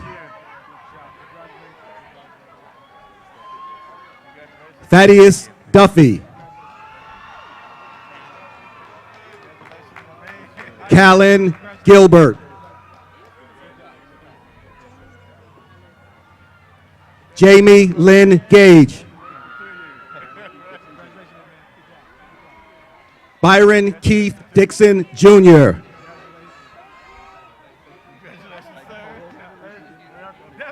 Sierra Hackett.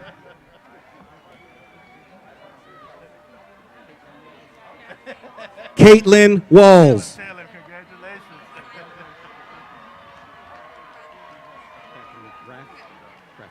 Catherine Kraft.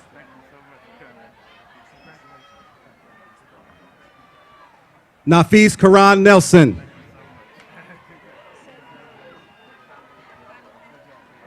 Denise Peterson. Kalia Phelps. Myra Kelly. Christina Johnson.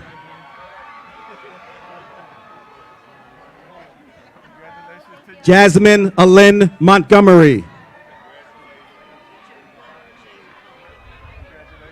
Jaquetta J. McCall.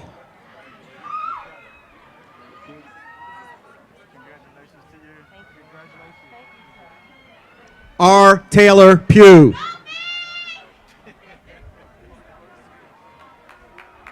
Felisa Houston.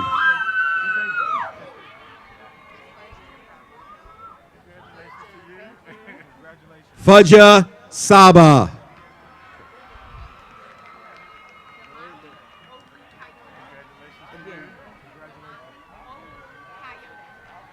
Damali Oku Malola.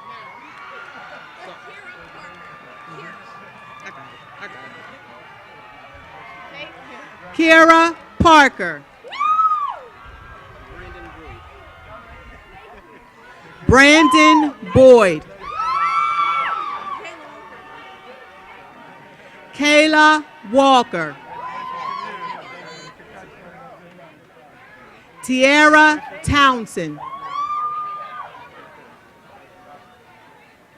Courtney Tibbett. Ashley Whaley. Amber Scott. Tiana Davis. Gabrielle Kenner. Chelsea Kimbler. Diamond Price. Asia Smith. Jade Washington. Tanae Banks. Kathleen Tadlock. Alicia Jeffrey.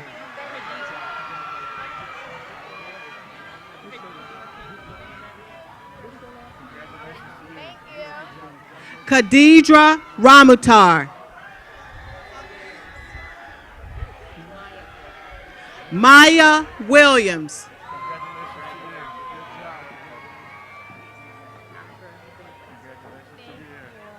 Nadra Hussein Sagaf.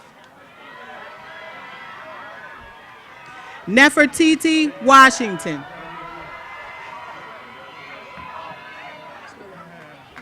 Noel Walker.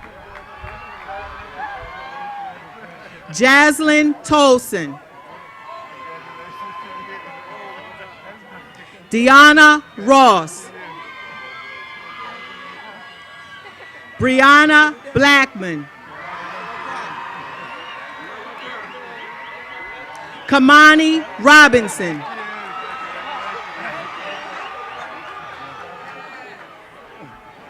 Shakir Anthony. Amira Ash.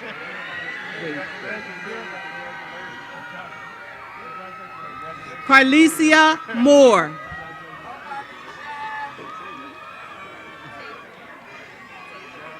Tasia Ward. Malika Bates. Tyreek Battle. Amber Beck. Tyshawn Bell. Richard Best. Sierra Carlton. Ngozi Best. Alexis Collier. Isaiah Boone. Chelsea Brown. Brandon Thompson. Demetrius Bullock. Charles Burley.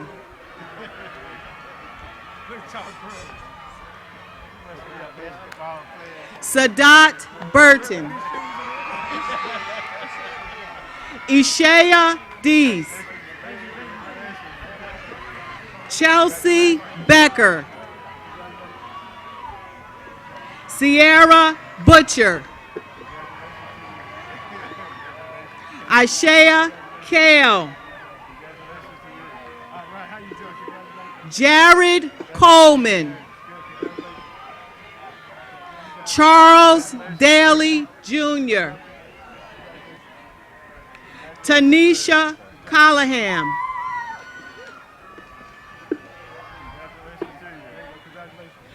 Ranisha Daniels.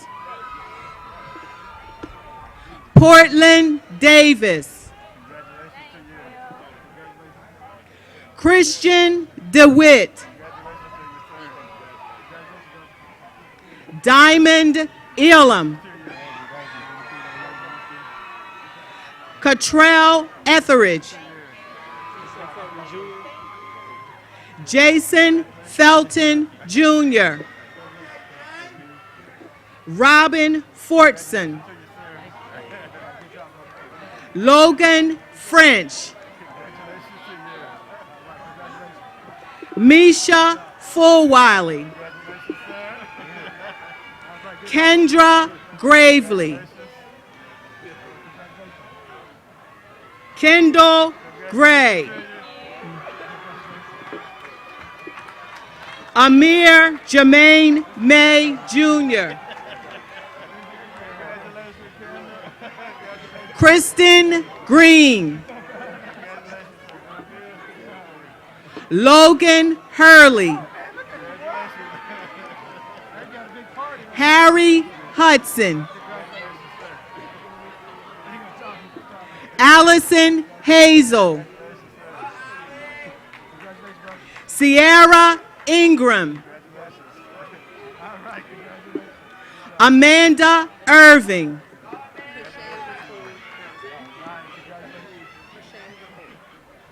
Kershay Ricole Bowser. Ebony Dorsey. Leandra Johnson. Juanita Jones. John Jackson. Jasmine Jackson.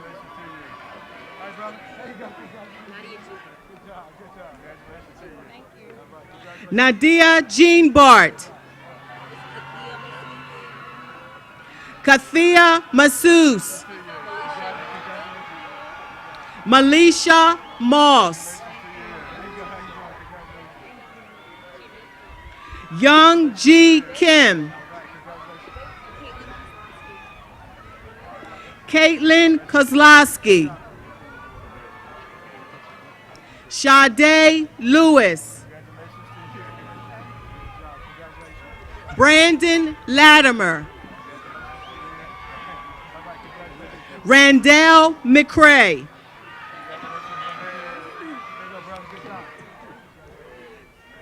Natasha Mohammed. Carl Matthews Jr. Deandra Lewin. Danielle Moore. Marcus Moore. Aspen McNair. Ashton McNair. Hold it. Jordan Montel. Jamila Mustafa. Francis Hodge. Jamil Moore. Imani Murray. Kaya Mayo. Isis Overton. Tori Parker. Michael Patterson. Joshua Potter. James Petit. Alicia Porter. Tiffany Quattlebaum.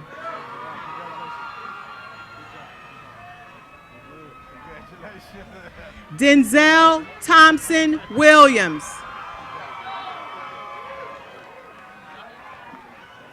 Yannick Royal. Virginia Shepard. Sheila Sudler. Javon Stokes. Christopher Santos. Carl St. Cyrin. Brian Scott. Renee Horn. Alexis Scott. Alberta Smith.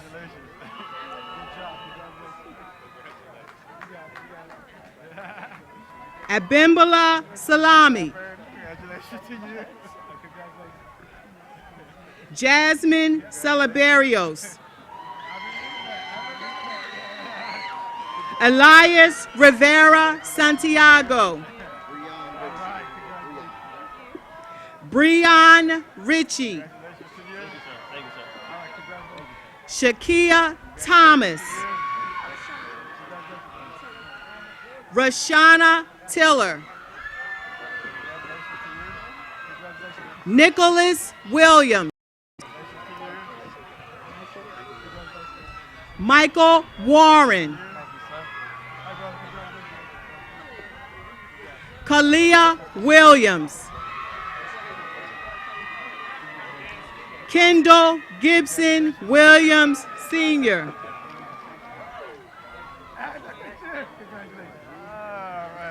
Joshua Watson. Janae Wiggins. Danesha Wise. Christopher Williams.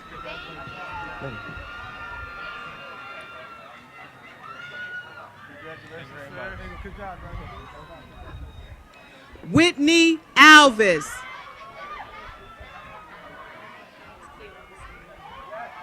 Takia Augustine. Latasha Bird.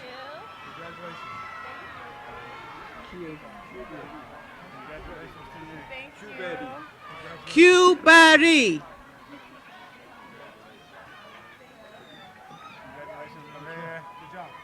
Andrika Banks.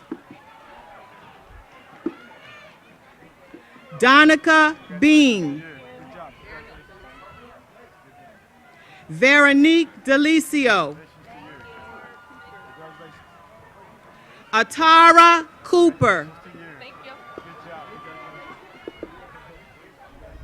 Tiffany Cooper. Ashley Coverdale.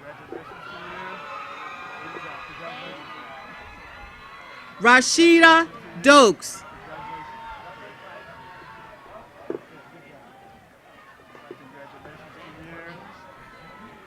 Aisha Dickerson.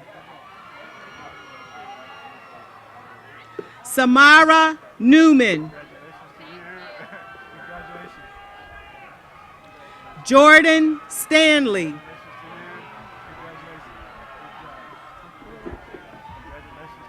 Tykira Tolson. Camille Turpin.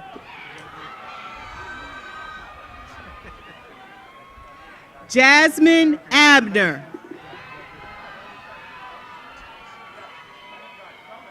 Jonna Blunt. Shanice McDonald.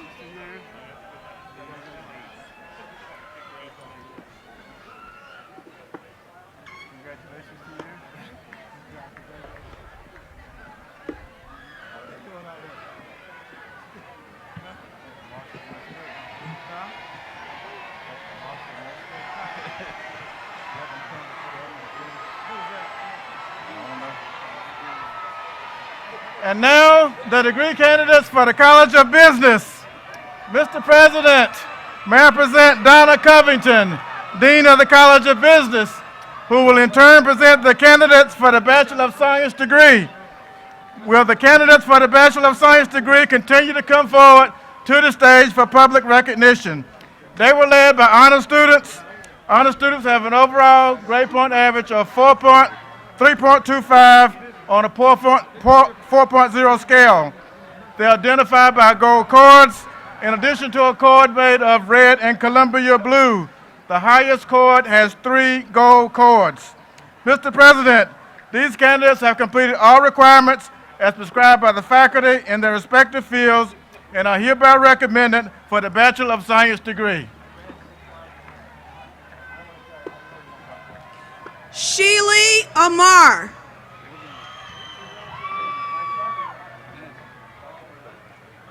Durante Baxter. Alton Bigelow II. Jesusa Cardenas. Ebony Church.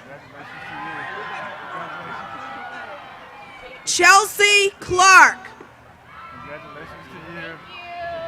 Brett Healy.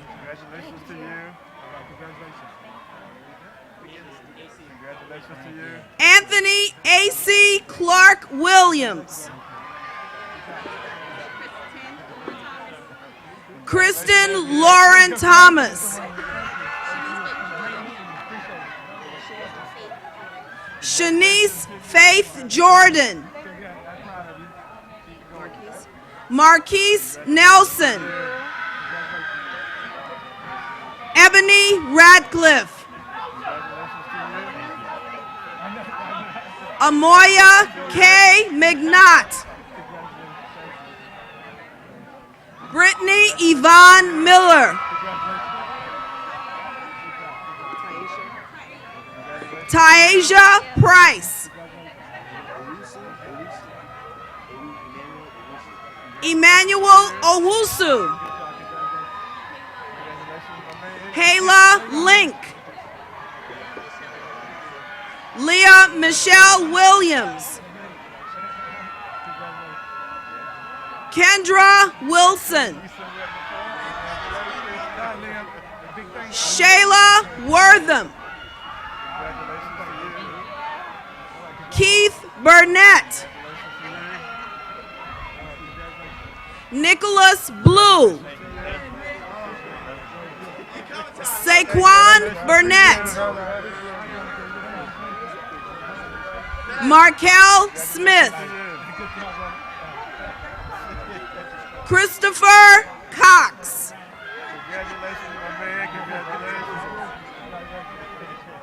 Naftali Dunkley. David Ferguson Green. Sichi Chen. Sharice Franklin. Sueha. Willie Gonzalez. James Jones.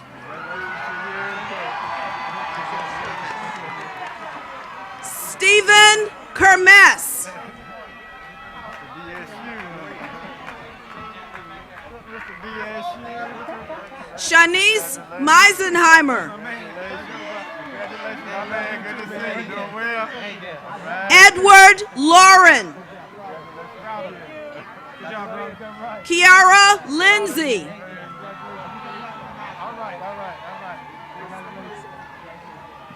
Kevin Lassane. Xavier Nelson. Tynesha White.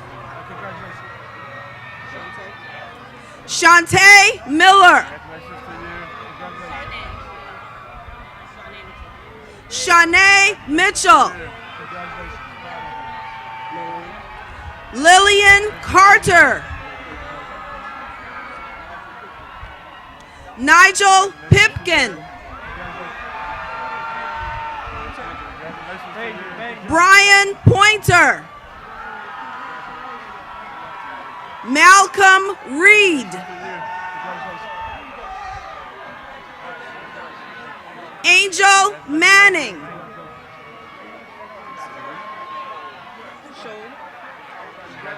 Timothy Showell. Yata Yates. Leah Joseph. Thank you. Tamaya Alvarado.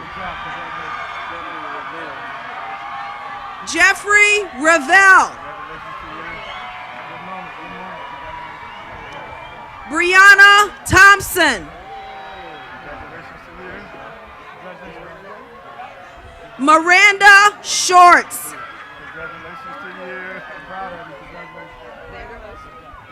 Julian Vanderhost. Lee Wong.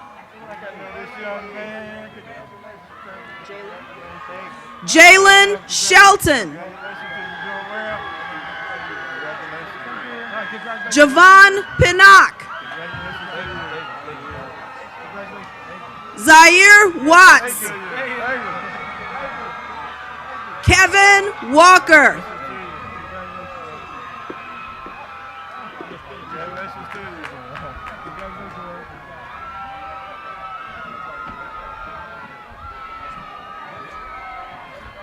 Mr. President, may I present Dr. Marche Horton, Dean of the College of Education, Health, and Public Policy, who will in turn present the candidates for the Bachelor of Science degree and the Bachelor of Social Work degree. Will the candidates continue to come forward and for public recognition? They are led by honor students. Honor students has an overall grade point average of 3.25 on a 4.0 scale. They are identified by gold cords, in addition to a cords made of school colors, red and Columbia blue. The highest honor has 3 gold cords. Mr. President, these candidates have completed all requirements as prescribed by the faculty in their respective fields, and are hereby recommended for the Bachelor of Science degree or the Bachelor of Social Work degree. Justin Allen. Michael Baer. Carolyn Baptiste. Chad Benson. Jaquacia Benson. Katrina Bowers. Jessica Brower. Molly Brown. Carrie Clifton. Lysandra Clark. Melody Dale.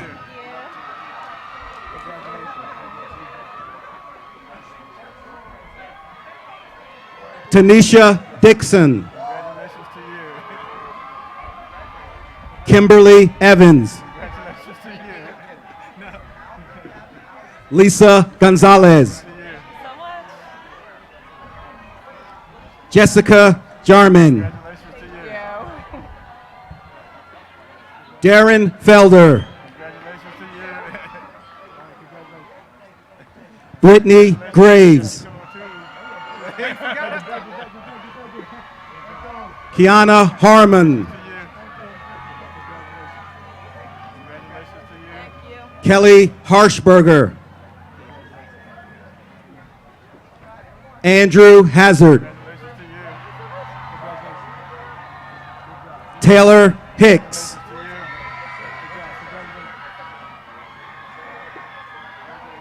Taylor Hooker. Jasmine Johnson.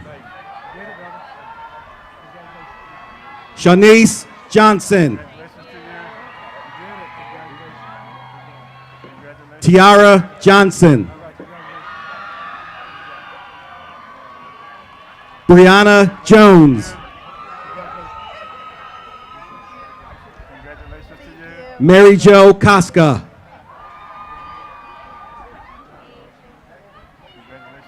Aileen Larson. Melinda Leager. Takira Lively. Chandra Lloyd. Davon Holmes.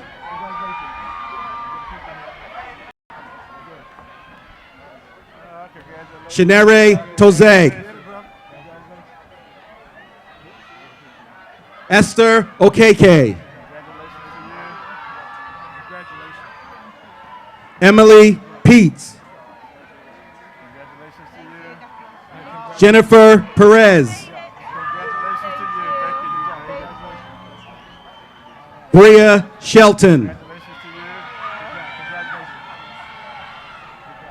Jasmira Ross. Ebony Smith.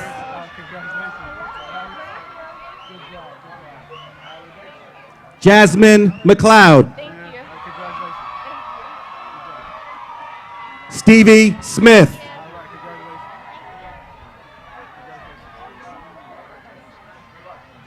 Obu Sukola. Olu Bukola Solaja.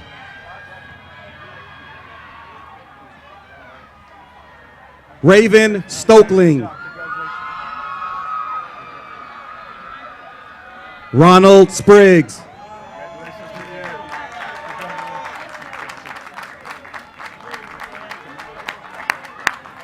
Tamara Wills. Paulette Winkfield. Francisca Aka. Sandra Billups. Camille Butler. Sheena Carr. Heather Collins. Jamel Crawford.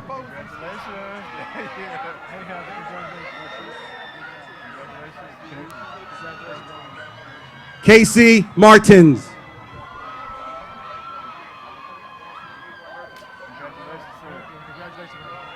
Monique DePassalin. Jacqueline King. Edward Doxson. Cynthia Durham. Shakita Benson. Camille Fletcher. Kelsey Ellis.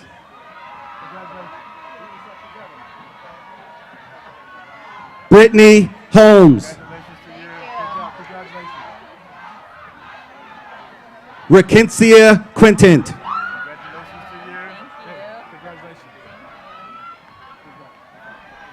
Jennifer Nasis. Flavian Prevail.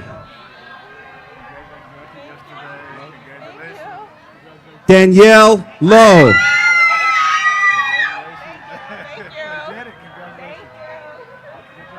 Sheree Allen.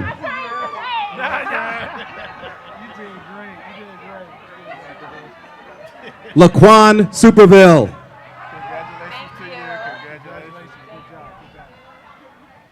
Amani Hembrick. Resiah Hopkins. Autumn Sharp. Ronisha Epps. Jolly Downs. Alvin Hudson.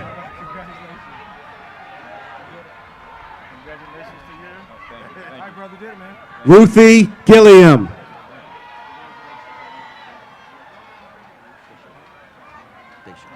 Deshaun Jones.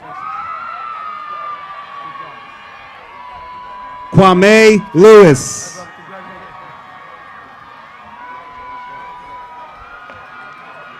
Samantha Ferris. Jasmine Lyles. Harvey Lovett.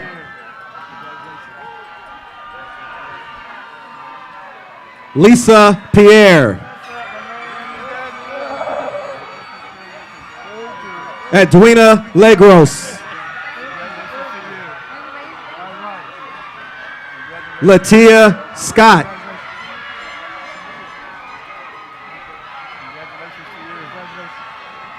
Sunita Balgobin.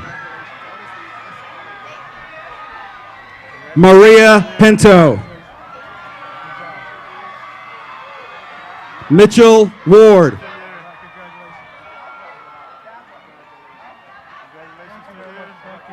Candace Morris.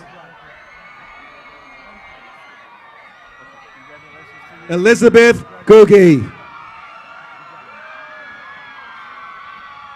Courtney Johnson. Shawnyelle Hopkins. Diamond Sellers. Janae Priest. Destiny Summers. Lindsay Sue.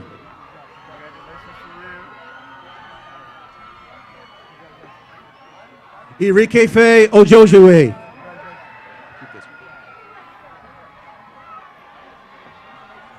Redinen Marcos.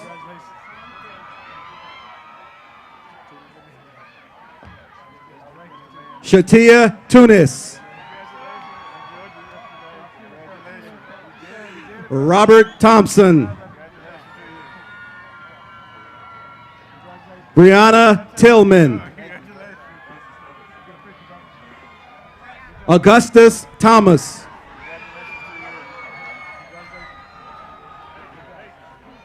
Keandra Wilson. Jordan Wilson. Jameer Woody.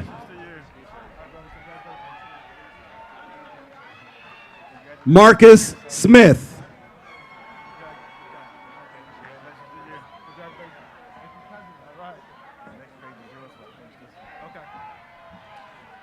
Mr. President, may I present Dr. Nooreen Malikachi, Dean of the College of Mathematics, Natural Sciences, and Technology, who will in turn present the candidates for the Bachelor of Science degree. They are led by honor students. Honor students has an overall grade point average of 3.25 on a 4.0 scale. They are identified by gold cords. In addition to a cord made of school colors, red and Columbia blue, the highest honor has 3 gold cords. Mr. President, these candidates have completed all requirements as prescribed by the faculty in their respective fields and are hereby recommended for the Bachelor of Science degree. Jeremy Frazier.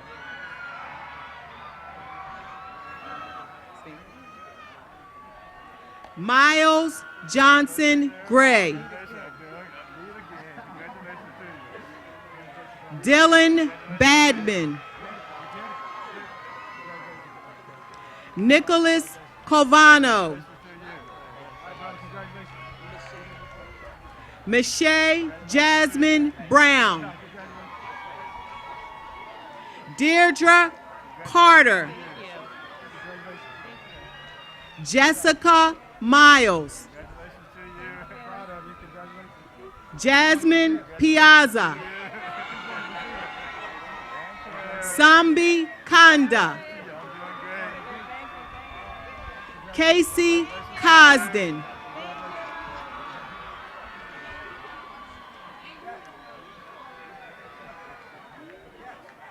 Tiffany Haley. Caitlin Corder. Shabana Amiri. Ashley Stevenson. Ashley Glasper. Dominique Adams. Vanessa Cruz.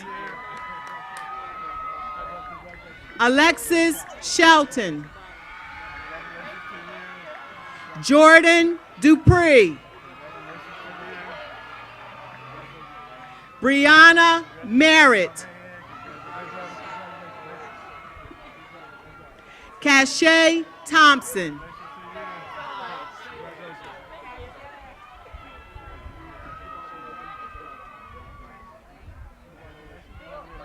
Christopher DeBartolabin.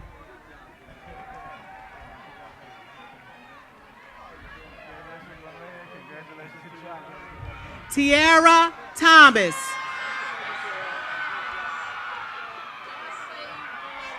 Jamelia Winborn.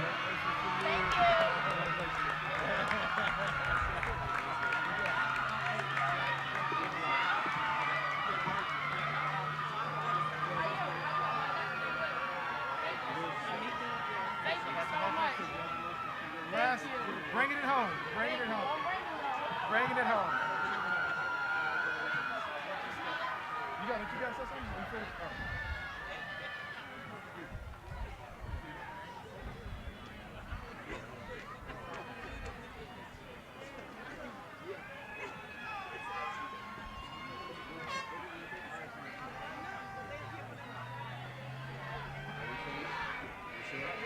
Mr. Provost, by the authority vested in me by the state of Delaware and the Board of Trustees of Delaware State University, I confer upon you the Bachelors of Arts, the Bachelors of Science, and the Bachelors of Social Work degree in your respective fields, with the rights and privileges thereto as pertaining. Congratulations.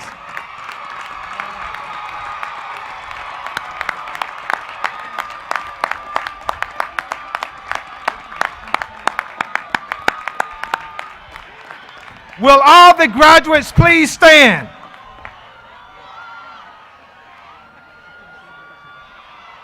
It is time for the traditional shift of the tassel.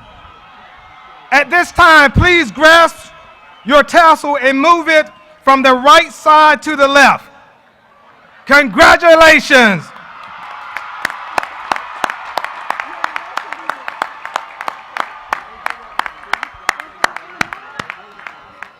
Please be seated. We have 3 more minutes to go before we conclude. Please, at this time, I would like for you to welcome Ms. Sheila Davis, President of the Delaware State University Alumni Association. Ms. Davis.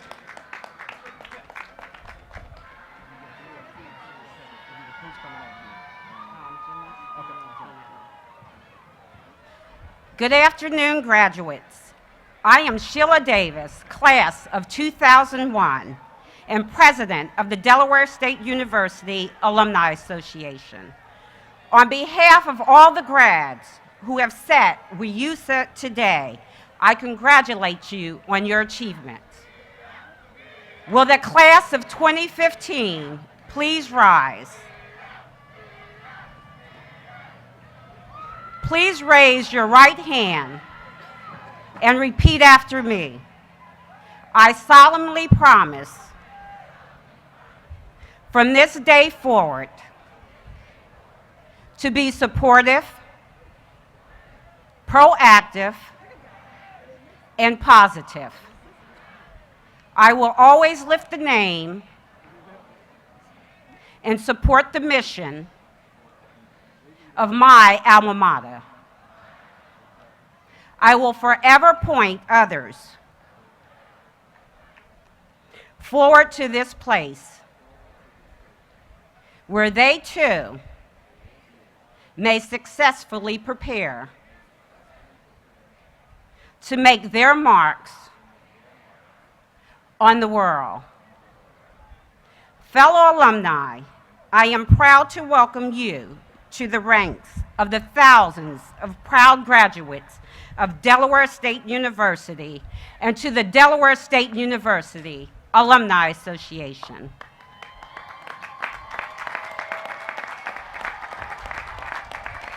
Please accept a one-year complimentary membership in the association as our gift to you.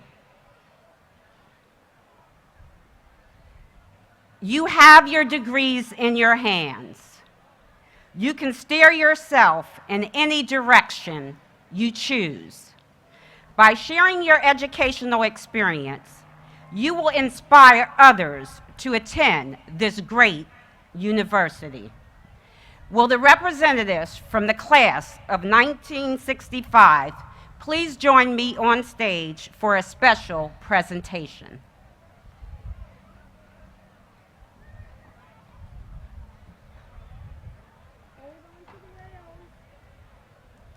Delaware State University's Alumni Association's motto is, honor the past, ensure the future. At this time,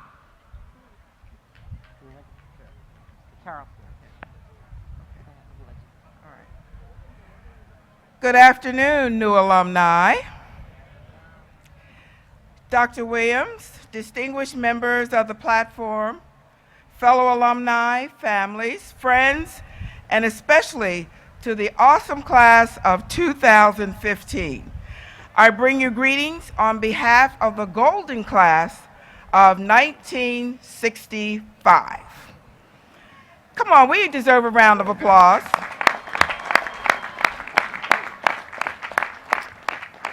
I am Carolyn Golden Hebsgaard, a member of the class of 1965, and an executive director of the Lawyers Group in Boston, Massachusetts. My classmates and I are honored and humbled to reach this very major milestone today, not only because we actually made it to this point and this major milestone, because we get to celebrate this once-in-a-lifetime milestone with the class of 2015 in a happy stopover on our collective journey. For many of us, like you, it was a struggle to achieve our degrees back in the 60s, as I am sure it was for many of you sitting out here today. By the grace of God and so many others who helped to support us, the goodwill and prayers of those who believed in us, and by sheer determination, we made it through. The opportunities that we have been accorded over these past 50 years and the bountiful lives we have had and enjoyed as a result started with the seeds of faith planted by our parents and grandparents and the incredible spirit that was here at Delaware State College at the time, and now our wonderful institution, Delaware State University.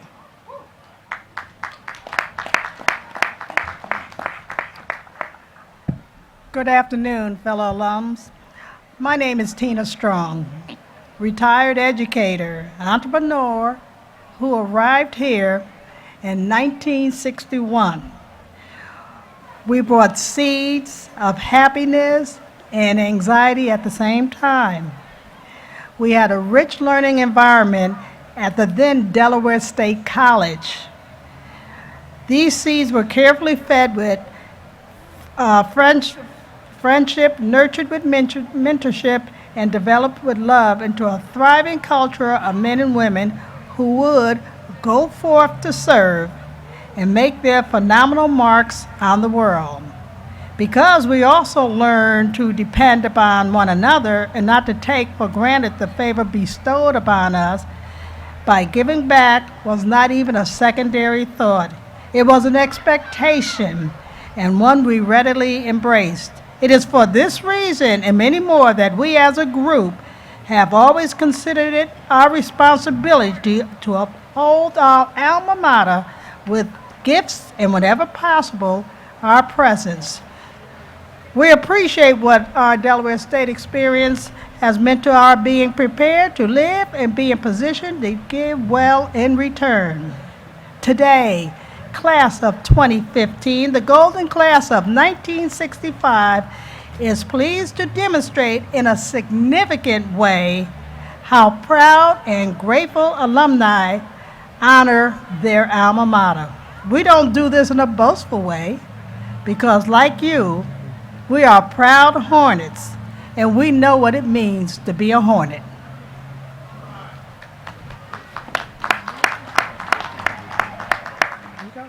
Okay, here we go with these glasses too. Okay. Good morning. My name is Jimmy Strong. I'm an alum here and I'm a member of the 1965 class. Will the members of the golden class of 1965, would you all please stand?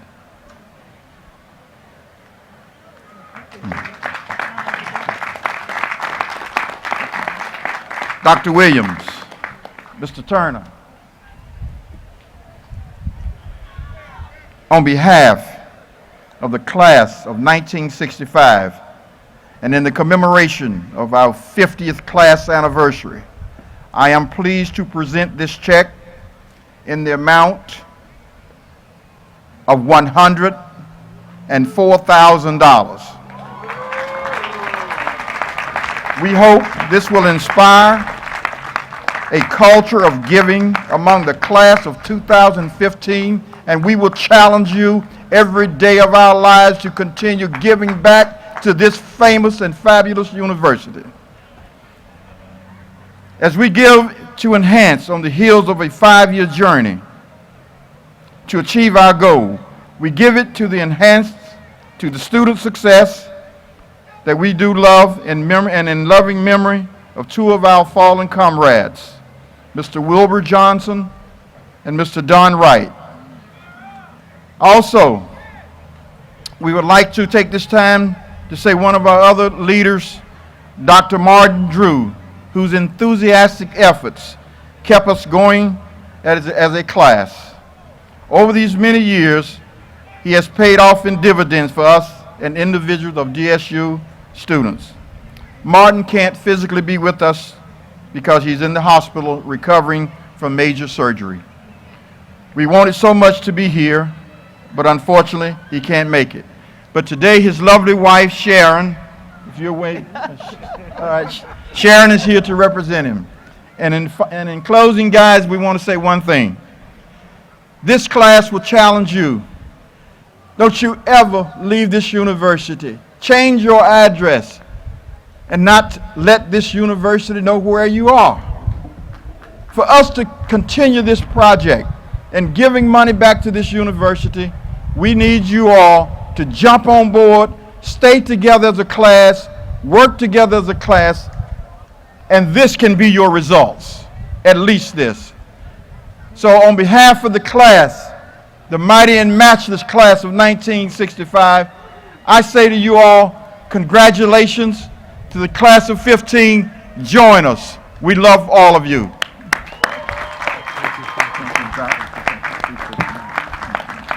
Thank you, class of 1965, for this generous gift. It will go towards student success. I can also report that this class had a 95% graduation rate in 4 years.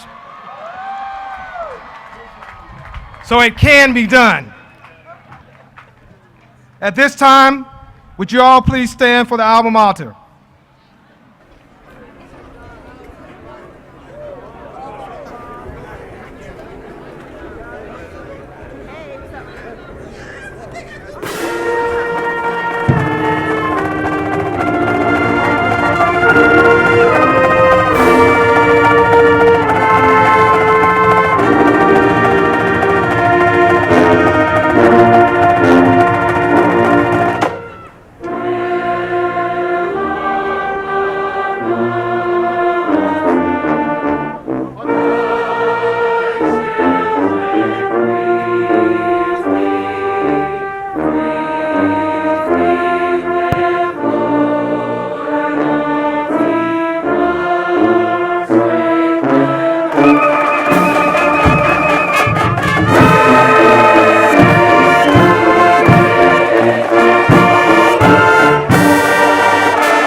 Welcome Chaplain Pam for the benediction.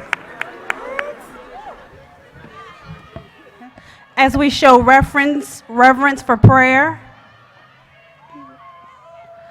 Source of life, as these graduates embark on the next chapter in their lives, we pray that the same hand that has kept them thus far will continue to be in their lives. Equip them with the grace to make a positive impact wherever they find themselves in the years to come. For those who will continue on the educational journey to pursue advanced degrees, grant them not only the knowledge they will need in their chosen fields, but also the wisdom for practical application. For those going directly into the workforce, endow them with the gifts of integrity and discernment to face the ever-present obstacles that life may bring. For all of our graduates today, we ask that you make a significant contribution to the general welfare of society. May they especially be a blessing to those whose lives they personally touch. And now, may you be pleased with what is done here this afternoon. For this we say amen and amen again.